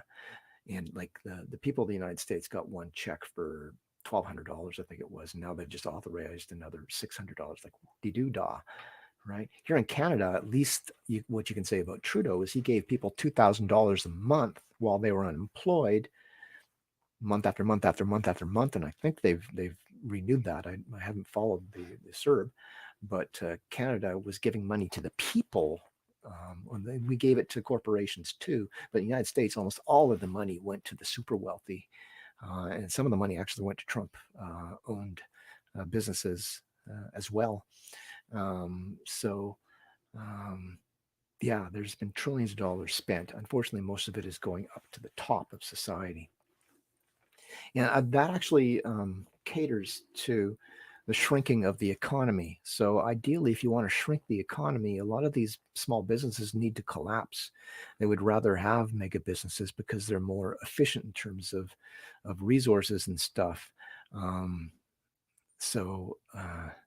I've said before that what some people perceive as a war on white people in North America is not a war on white people, in my opinion. It's a war on the middle class. It just happens that most of the middle class happen to be white people. But these people, their expectations are too high and they consume too much. So there's a war on against the middle class, in my opinion. And so, yeah, it's so polarizing society. So you're going to get in, and this has been predicted by a lot of sort of highly intelligent political analysts and social analysts, is that probably as time goes on, you're going to see this polarization where there'll be the super, super wealthy, and then everybody else will be sort of poor on bare subsistence income and stuff like that. And that's what we're seeing happening right now. It's this destruction of the middle class. I'm wondering if the use of unlikely relates directly to the wording on Gillick's competence. Under Gillick competence, it is assumed that a child under 12 is unlikely to be able to consent to any TX. Okay, so one has to understand too that 12 is a magic number in clinical terms, because when somebody like Ken Zucker, for instance, Ken Zucker can say he's opposed to child transition, even though he fully supports people or youths 13 and over going on to medications and stuff. So how is it that he can go out to all these public talks and stuff and tell people that he's opposed to child transition? Well, that's because the clinical definition of a child is 12 and under, right? And above that, they're considered adolescents. There's a problem with the Gillick competence that I'm going to assume is the same with the Infants Act here in BC, and that is that the same laws that allow, say, a minor female to get an abortion is the same law that's being used to allow young girls or boys to get these hormones and stuff. So it's a very fine balance for them to strike there. And there are ramifications that could carry over that would probably upset a lot of feminists if they were to determine that, if, say, a young girl who's pregnant is not competent to make the decision to get the abortion. That's a real problem, right? So there's a real balance to be struck there. And for anybody who's watching who's like gets upset about the abortion debate, I'm not talking pro or anti-abortion. I'd like to avoid that debate as much as I can. But the point is that the laws that enable, say, a 13-year-old girl to get an abortion is the same law that enables her to go on to testosterone therapy. So it's a very difficult balance to be struck there. But the word unlikely, like if it was me, I would say they cannot. Okay, the prefrontal cortex is not even fully developed to 25. So for me, it's a clear-cut thing. No, they're not able to understand the long-term implications of what they're doing. You could make the same argument about abortion, right? That's a big part of the danger here, is that you got these overlapping, competing interests at work there.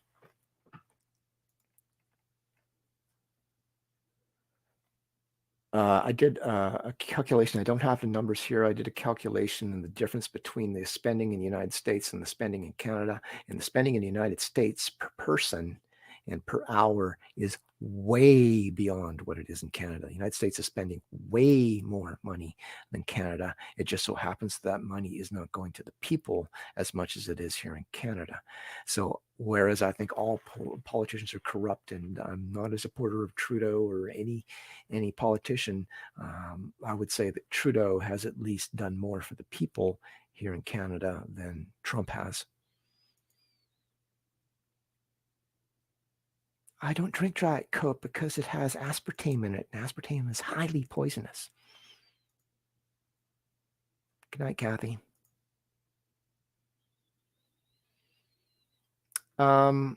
No, I've read reviews of that book. I haven't read the whole book. I mean, most of what it's going over is information that I'm familiar with.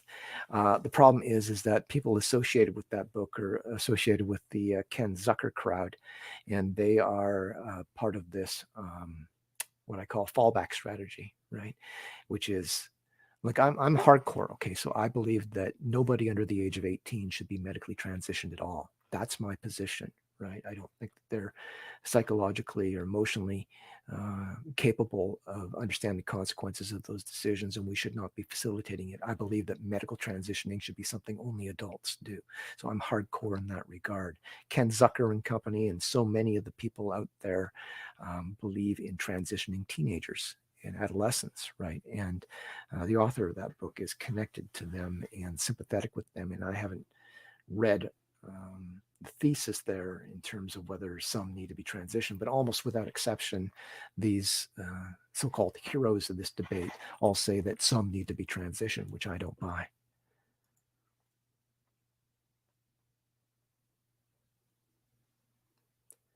The thing, the ruling is specific to puberty blockage, so will not have access to abortion. No, and the ruling affects competency. You can't separate that, right? You can't say a 13-year-old girl, let's just say it's one girl. Okay, say the 13-year-old girl can understand the implications of abortion, but she can't understand the implications of taking testosterone. I mean, the two are linked there. This is a question of her psychological capacity to understand what's being done there. There's no way to separate those, right? But then we're back to the word unlikely. Okay, so again, this is like, people just can't get me into this state where I see this as a grand victory.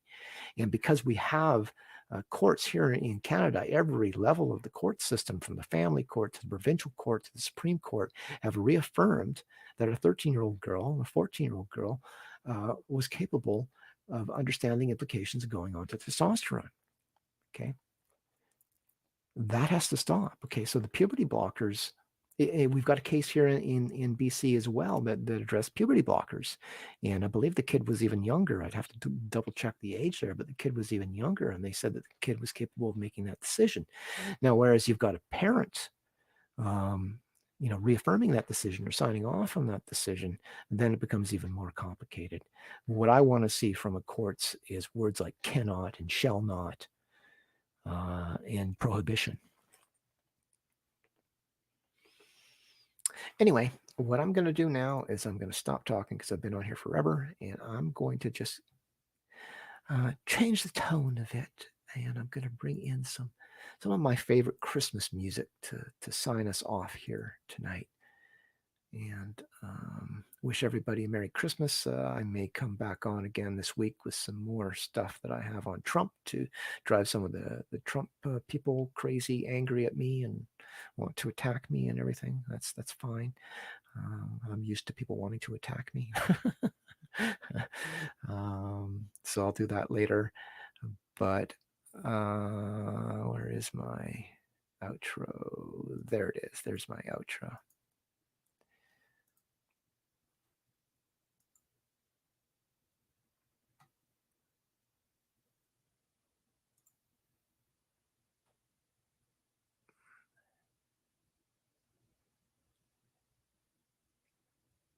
Yeah. Well, again, like people are going to have a hard time convincing me. The thing is that what you have to keep in mind here is you've got a $1 trillion pharmaceutical establishment working behind the scenes. You have not seen them in this debate, okay, like in the UK or elsewhere. You have not seen them in this debate, but you are a fool if you think that the trillion-dollar pharmaceutical complex is not at work behind the scenes. So if you're the trillion-dollar pharmaceutical industry, what are you doing behind the scenes? Are you just sort of, well, nothing? Well, we'll just, shrug off the loss of these profits. Like here, a purity blocker sell for $400 a month. It's quite a significant income stream.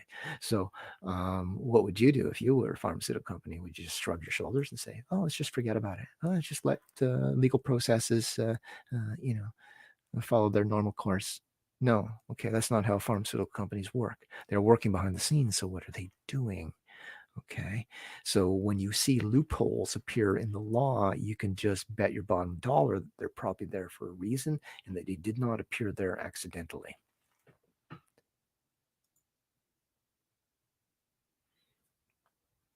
Well, I'm hard to stay mad at because if you pay attention to me, you'll find out that no matter what I say or how mad it makes you, I'm saying it because I believe it, right? And I generally have reasons for believing what I say. And I've said this before, that everybody wants somebody who will stand up for what they believe and not back down, right? Until they believe something that they don't agree with, and then suddenly they hate you. But I think I've proven over time that I am not only going to speak what I believe to be true, I will speak what I believe to be true in spite of the consequences. Okay, so I don't let money motivate me. I don't let popularity motivate me. I am motivated by what I think to be true. And I sometimes take a little bit of flack because people say, oh, well, you think you're always right. Well, we should all sort of think that I know that I can be wrong, but I do my best to make sure that before I speak on something that I'm very confident, especially an important subject, I like to make sure that I am very confident about what I'm saying. So I have to proceed like I believe that I'm right. And people have difficulty defeating me frequently, and that's because I do my homework. Okay, so I research and I do my homework and I give a lot of careful thought to my opinion. So I don't just sort of off the cuff. And when I believe something, I will say what I believe if I think it's important. And I will suffer the consequences of that, be those financial or be that people sort of stop following me or whatever, or block me or whatever. I don't care because I'm not motivated by money and that type of thing. So. And I've seen this before. So I've been in this debate for 4 years, and there's been at least a couple of other occasions, other than this most recent thing around Trump, where I had big breaks where large percentages of the people following me got mad at me, and I lost all kinds of followers and stuff. What I found was that in time, I just keep doing my thing. A lot of these people come back to me because ultimately they realize that even though you disagree with me, you can trust me not to be bought off. Okay. You can trust me not to sell out. You can trust me to always be seeking what I think is right. And I said this to many people in the Christian community too, when I was running for provincial office. I said, the most important thing that you should want in a politician in office is somebody who will honestly listen to what you have to say and try to represent your interests as best as they can while balancing those interests with the interests of other people. But the most important thing is to have somebody who is honest and sincere in their approach about it, and not sort of letting other less pure factors determine, their decision making process.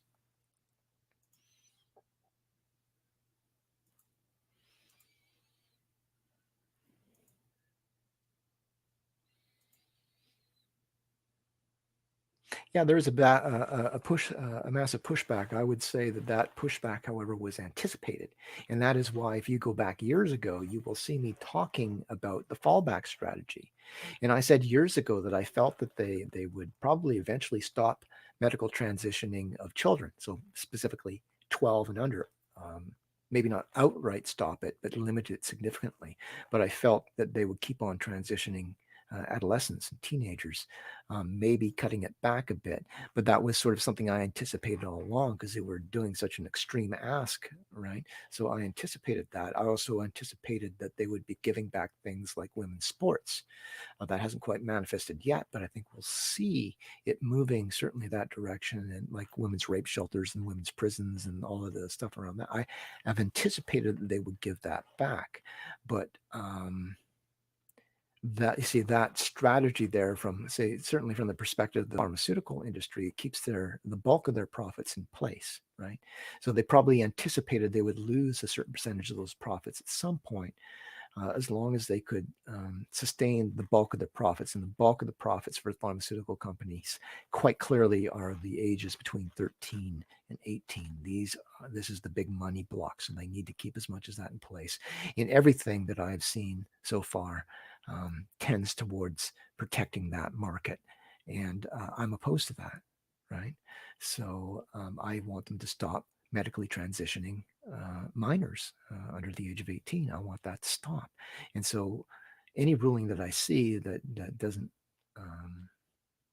achieve that goal is something I'll go, okay, yeah, wonderful, whatever. It's got some good qualities to it, but I'm not, putting on my party hat and having a celebration. Because they're brainwashing kids in school right now as we speak. They haven't stopped any of this brainwashing either. Even the ruling that came out in the UK about teachers not, pushing kids on to becoming, the opposite sex and stuff. That was a bit of a nothing ruling too, when you look at the actual wording of it. For the most part, they are still brainwashing these kids. And once all of these kids get out of school, you've got a whole generation of voters, and the whole sort of program changes at that point.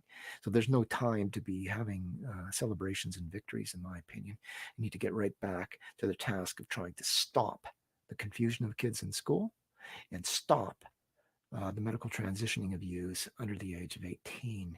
And I will take whatever anger and hatred and derision that is necessary from anybody on any side of this debate that is necessary to keep on moving forward with my position.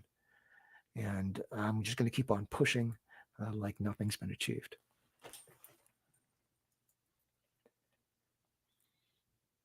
Yeah, I'm principled to my own detriment. I could have turned this like Laura Lynn. I could have turned this into a cash cow.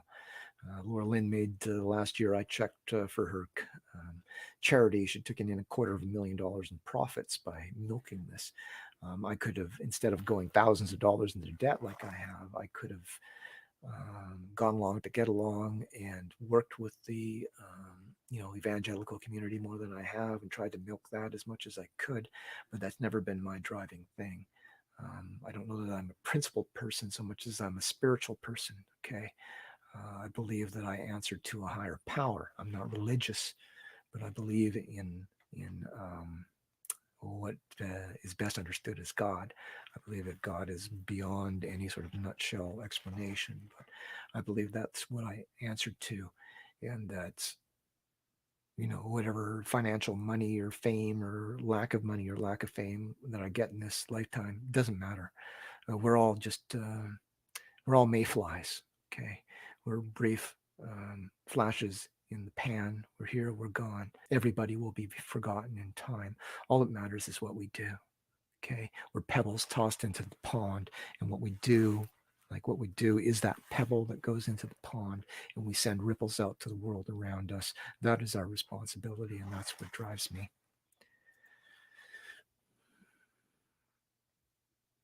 Can I decode your name?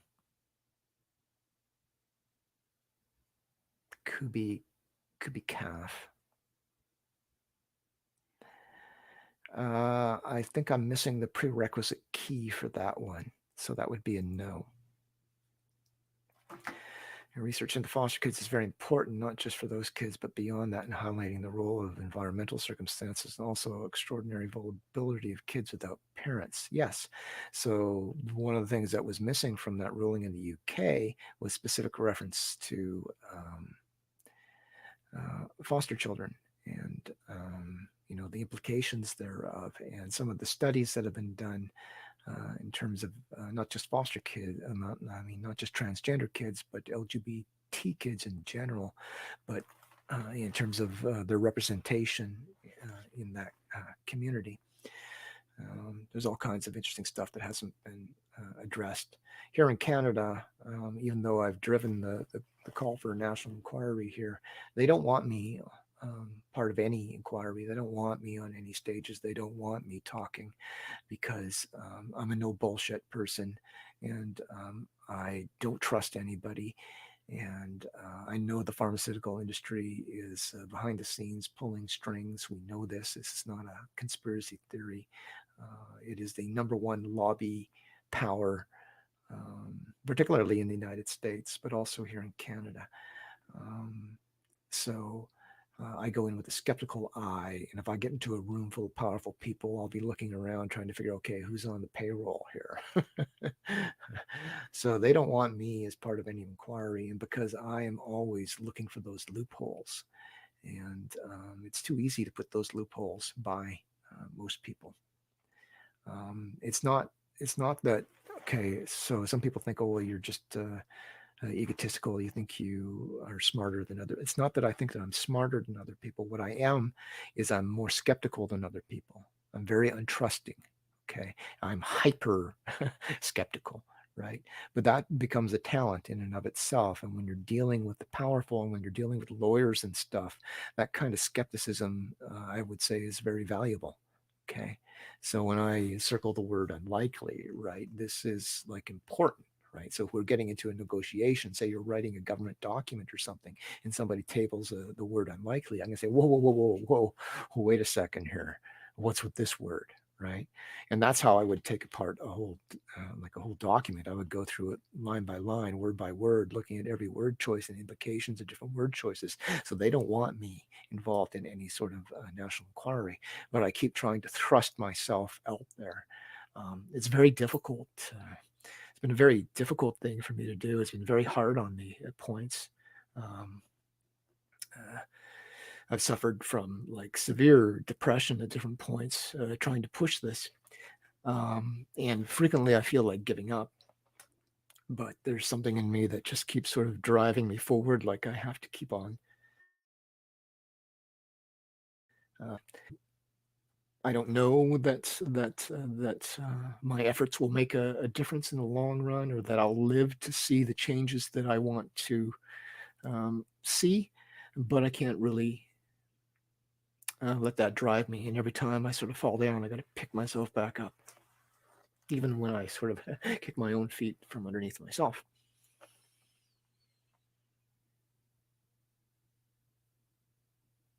See, okay, that's not what I see as the problem. So we have, like, I'm a bit of an expert in SOGI 123 here in British Columbia and the resources that they're in school. Born in the wrong body is a very rare statement in literature. Most of the literature and resources that you see in schools is more subtle romancing idea, right? So just casting this spell on children without, giving them the impression that you can be trapped in the wrong body without actually saying that, right? So I didn't think that edict, if you will, was that big of a victory. That's just me again. I think all of these materials related to gender ideology need to be taken out of schools, or at least reserved maybe for high school. And then it has to be even then with high school students, because there's a lot of peer pressure and stuff going on there. Even then, you've got to be very careful with materials you're putting out there, because we've seen the damage that these materials do. And we've got the two primary cases going on here in British Columbia, where parents are fighting against their kids being transitioned. We see in both of these cases that it was the materials in schools that basically convince them to be transgender. And you look at the AB versus CD case, the girl in that case, the primary materials that sort of romanced her into this idea, there was nobody saying you are trapped in the wrong body. It was just sort of, there was a film called Handsome and Majestic was one of the films. And that is just like feeling, right, that you're, in the wrong gender role and stuff. But there was nothing that I think the edict in the UK would have banned about that film. But it was a very subtle, sort of romantic, emotional film that convinced this young girl that she too was transgender, right? And there's these materials are all over the place. It'd be interesting to see if that particular film and some of the other materials that we know have fixated on are being used in the UK, because there is some sort of international exchange that goes on with that information. Backwards.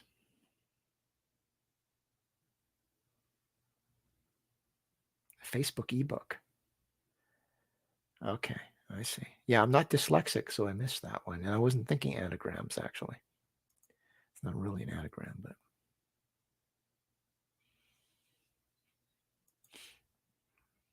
there's a fine line between being brave and being foolish. I tend to walk that line.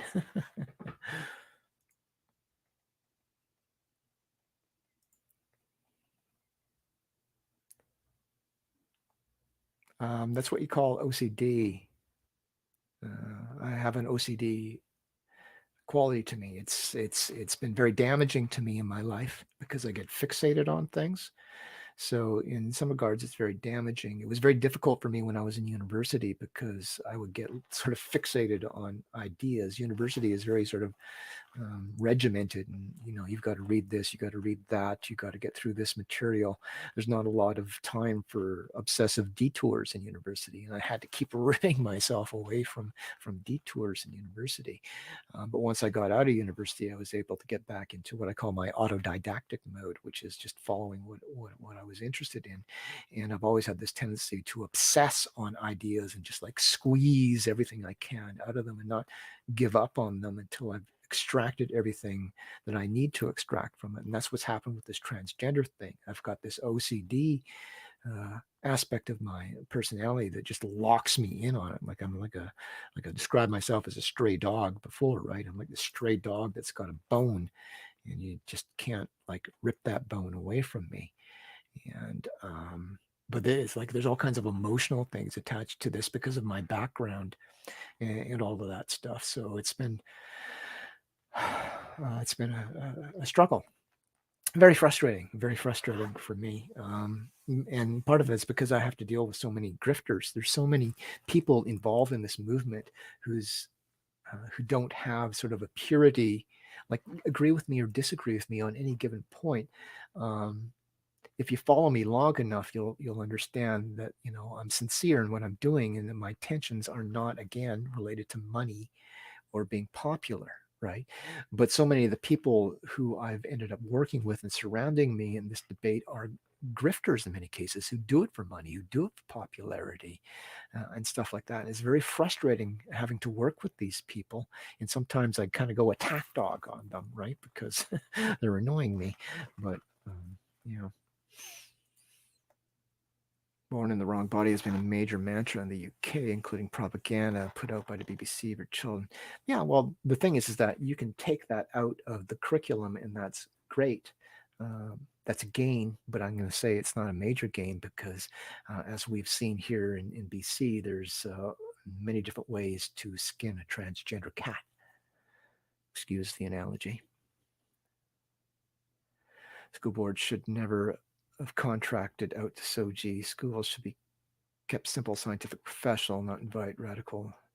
Yeah, so I believe actually, and I say this in my public talks when I was still doing public talks, I believe that sex education should be taken out of the classroom.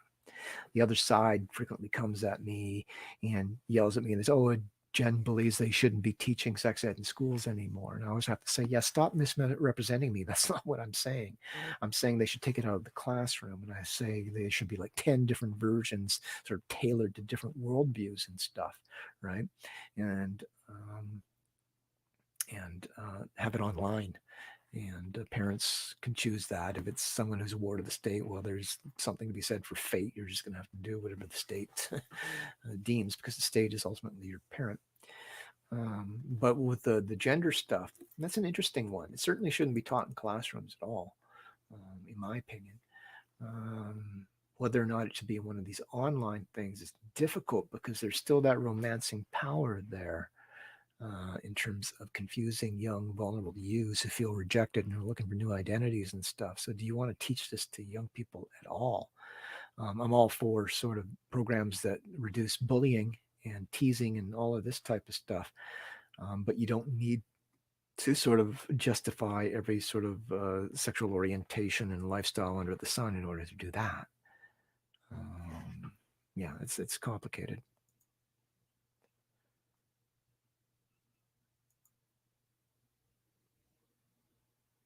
I'm more of a cat. Psst. Moves like a cat. Psst. I was a cat person. I've never owned a dog in my life. I have owned cats, though. I don't have any pets now because I don't believe that it's a responsible thing to do to have a pet when there's a possibility that you may not outlive that pet. So if the odds are that that pet will outlive you, then I don't think it's responsible to be a pet owner, because it's just not a good thing for the pet if you die.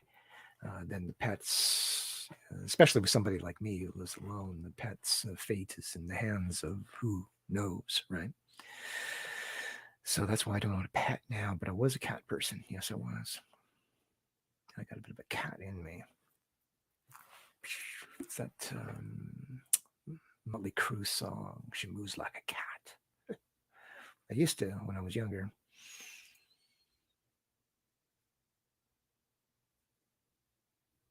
Yeah, well, there's a real mix of the teachers. Of course, in my activities, there's so many people out there who talk about stuff, but they never actually do anything. I actually am a doer, so I've gone out to school boards and talked to school boards, and I've talked to teachers and stuff, and there's a real mix there. I would say the bulk of teachers are on board.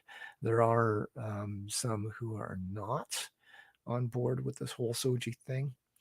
I would say most of them don't have a clear understanding what the materials are. I'd be interested to know just how much teachers are actually using the SOGI resource pool. I suppose they may go in there once in a while, but it's this huge mass of materials. So.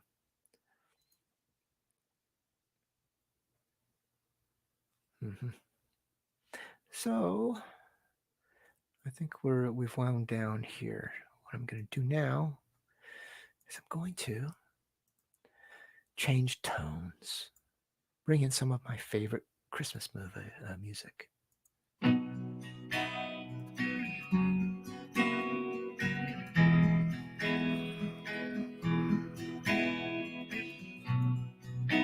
Let's turn down the lights.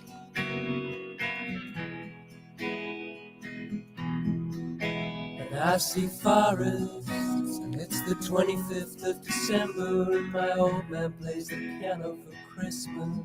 He plays the piano for Christmas.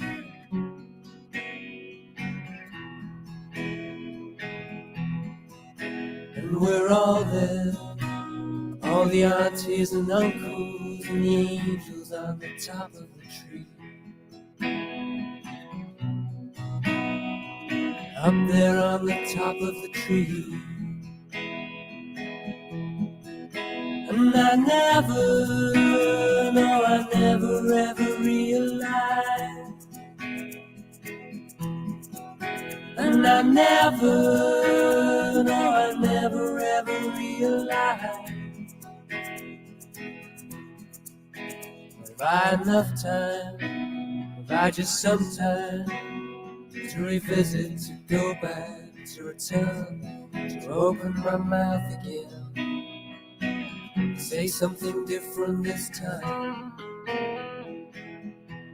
I see bags of newspapers and a car in the carport, and you're a grown-up and still unsure.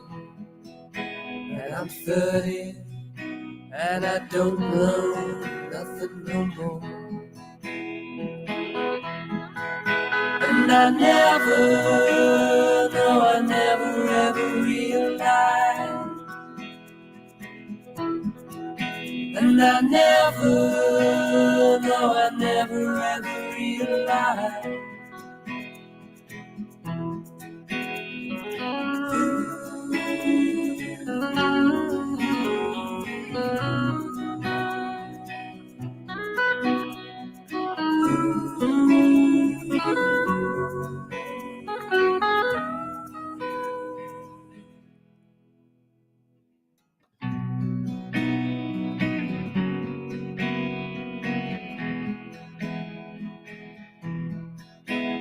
And I'm sitting at the top of the stairs, and you're crying out on the towpath by the river, with all the swans and all the people walking by. And all of a sudden, I'm struck with an urge to unlock a door with a key that's too big for my hands. And I drop it, and it falls at your feet. Come on, it's there at your feet. And I never, no, I never ever realized. You see, I never, no, I never ever realized. It's there at your feet.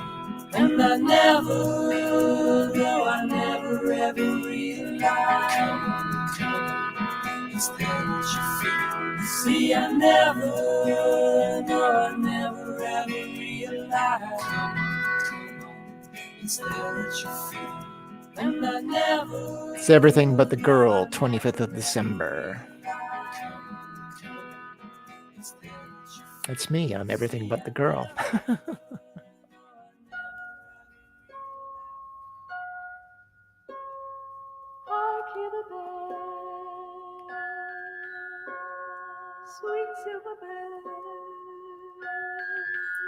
Selections of my favorite Christmas music. Strange, as I got no family. I got all this favorite Christmas music.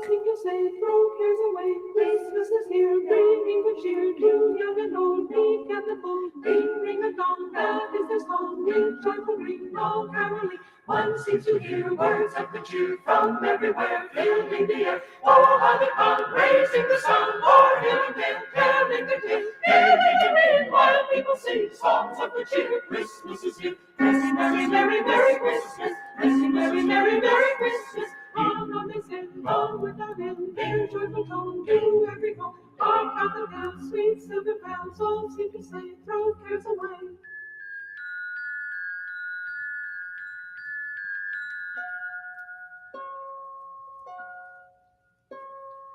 Christmas is here, ringing the cheer to young and old, meek and the bold. Ring, ring a dong, glad is the song, with joyful ring, all caroling. One seems to hear words of good cheer from everywhere, filling the air. Oh, how they come, raising the sound, o'er hill and dale, telling their tale. Hearing the ring, while people sing songs of good cheer. Christmas is here. Merry, merry, merry, merry Christmas. Merry, merry, merry, merry Christmas. I have immaculate taste in music, by the way. Even Christmas music.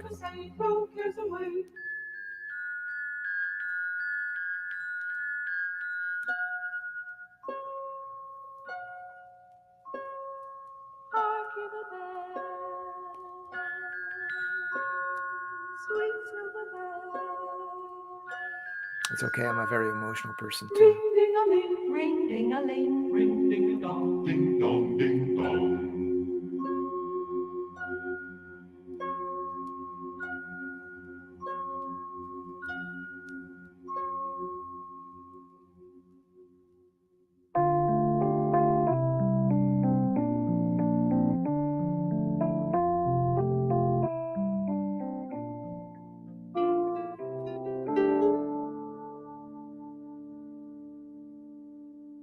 A spaceman came traveling on his ship from afar.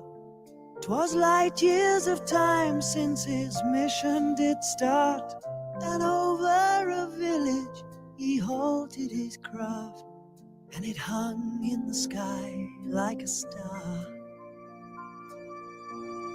just like a star.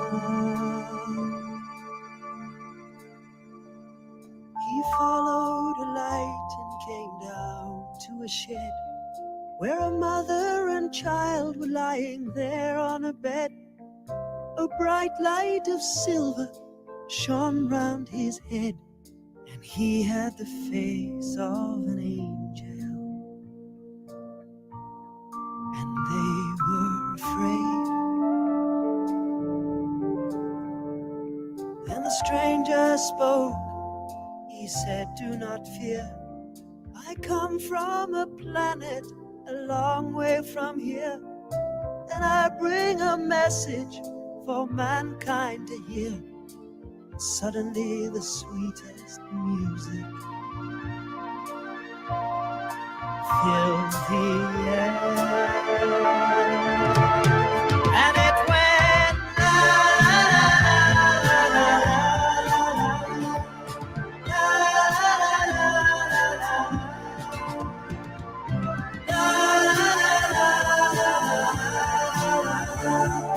Peace and goodwill to all, and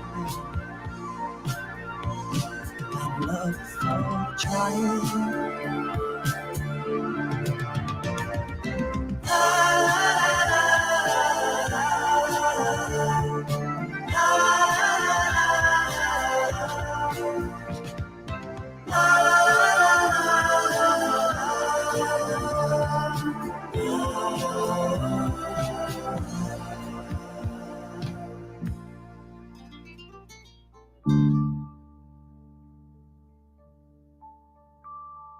This lovely music went trembling through the ground, and many were wakened on hearing that sound.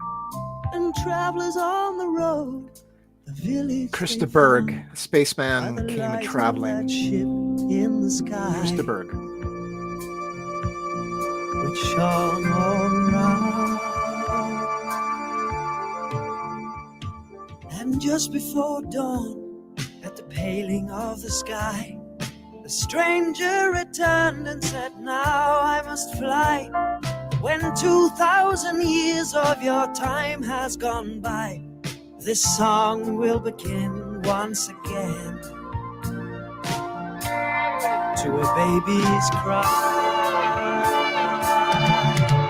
And it went la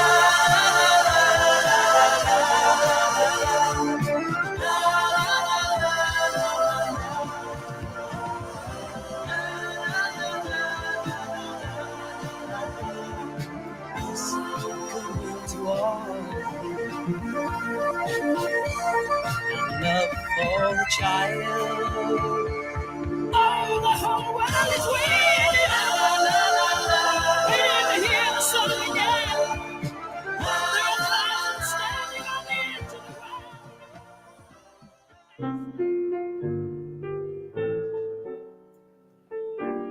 Y'all know this one.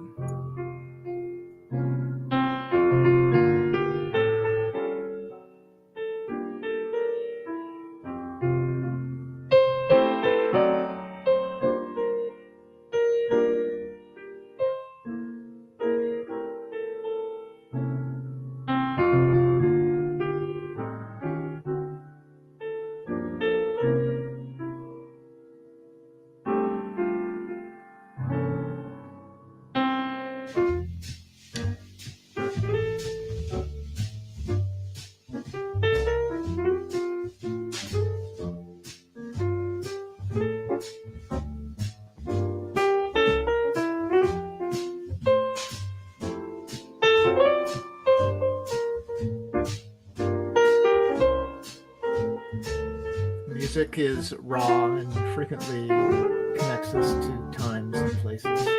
Some music I can't listen to anymore.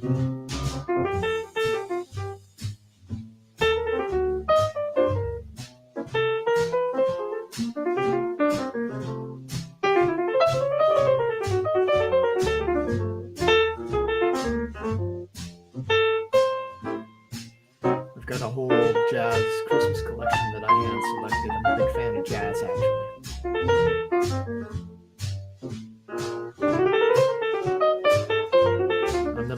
musically diverse person you could ever encounter. Everything from heavy thrash metal to jazz and classical.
It's my custom-made exit screen.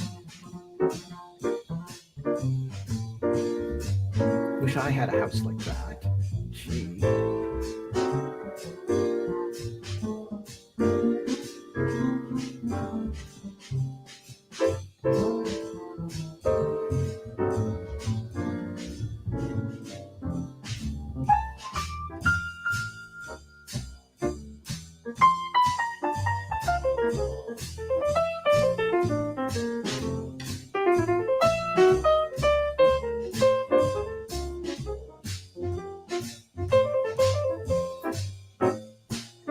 I had nothing better to do. I'm just gonna chill to some music.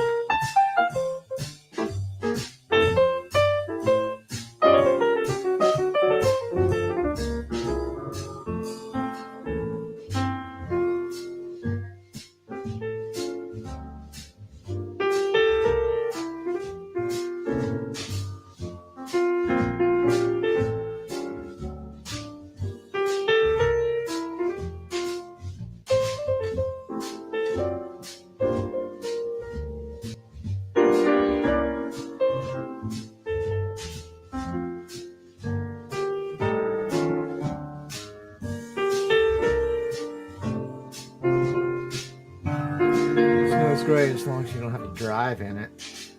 The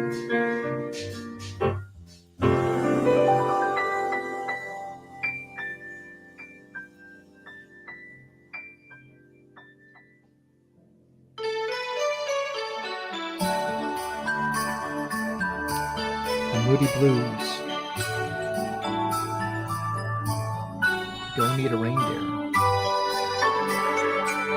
Just for you. Don't need the snow. Do you remember long ago and how we loved when we were children? Let's be like children this Christmas time. And if you say that you'll be mine, then all the stars will shine around us. Love will surround us this Christmas time.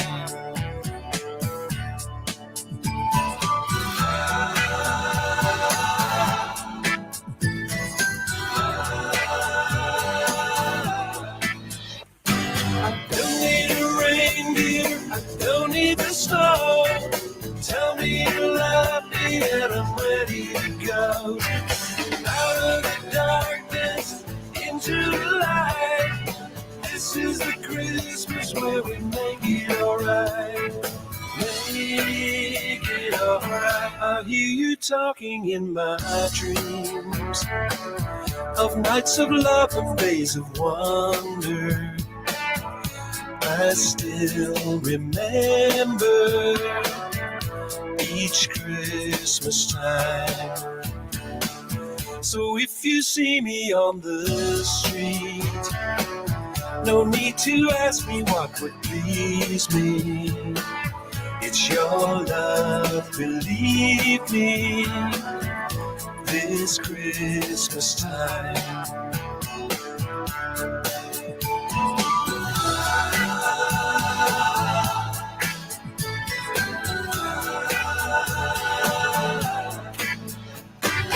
Don't need a reindeer, don't need the snow. Tell me you love me and I'm ready to go. Out of the darkness, into the light. This is the Christmas where we make it alright. Yeah, don't need the snow. Yeah, I'm ready to go. This is the season of beauty and light. Love, love, we can make it alright. Make it alright. Don't need a reindeer, don't need the snow. Tell me you love me and I'm ready to go. Out of the darkness, into the light. This is the Christmas where we make it alright. Yeah, people will sing, sing of the new life and the joy it can bring. This is the season of beauty and light. Love, love, we can make it alright. Yeah, love, love, we can make it alright. 'Cause all the world over, people will sing. Yeah, the joy it can bring.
Have yourself a merry little Christmas.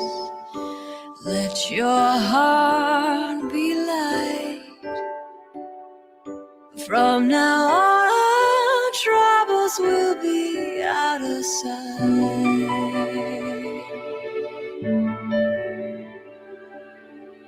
Have yourself a merry little Christmas.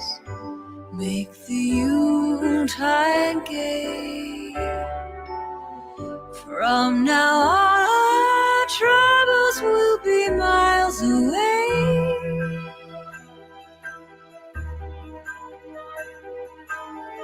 Here we are as in olden days, happy golden days of yore. Faithful friends who are dear to us, gather near to us once more. Through the years we all would be together if the fates allow. So hang a shining star up on the highest bough,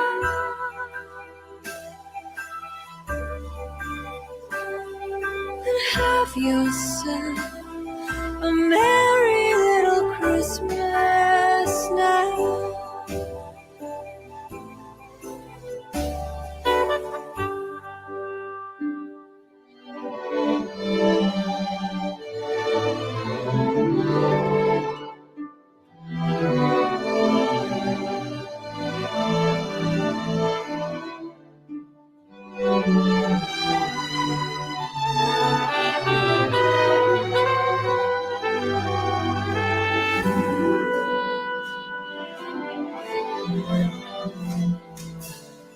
Here we are as in olden days, happy golden days of yore.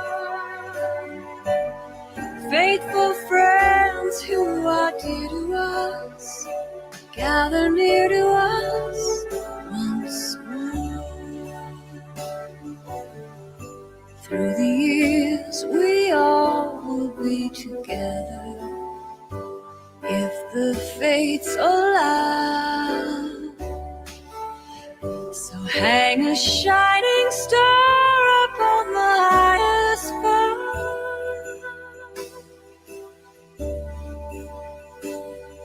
and have yourself a merry little Christmas now.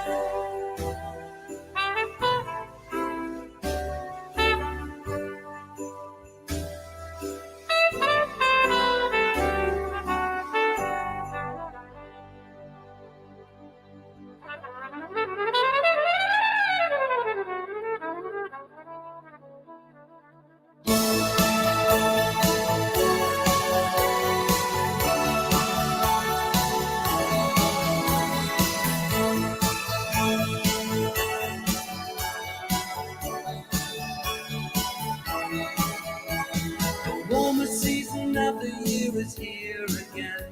December is beginning to shine.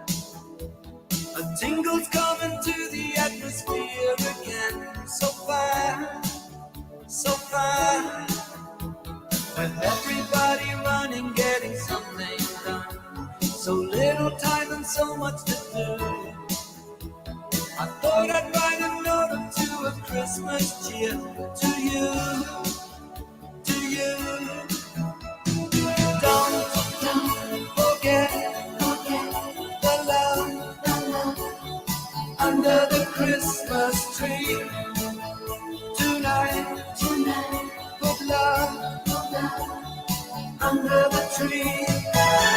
Everybody around the world, wherever you may be, don't forget the love under the Christmas tree.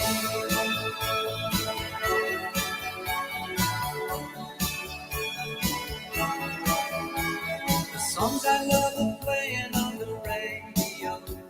The people that I love on the I'm wishing once again the world could always be a holiday, just a holiday. Don't forget the love under the Christmas tree.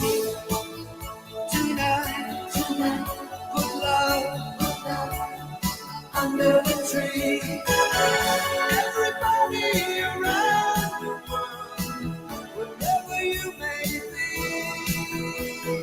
don't forget the love under the Christmas tree.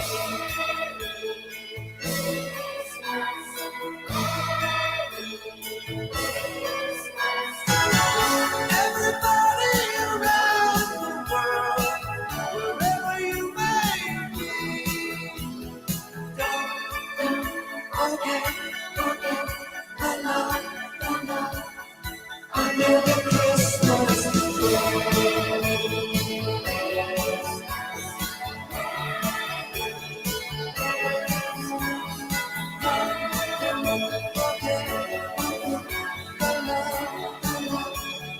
Under the Christmas tree, forget the love under the Christmas tree. Everybody around the world, wherever you may be, don't forget the love under the Christmas tree.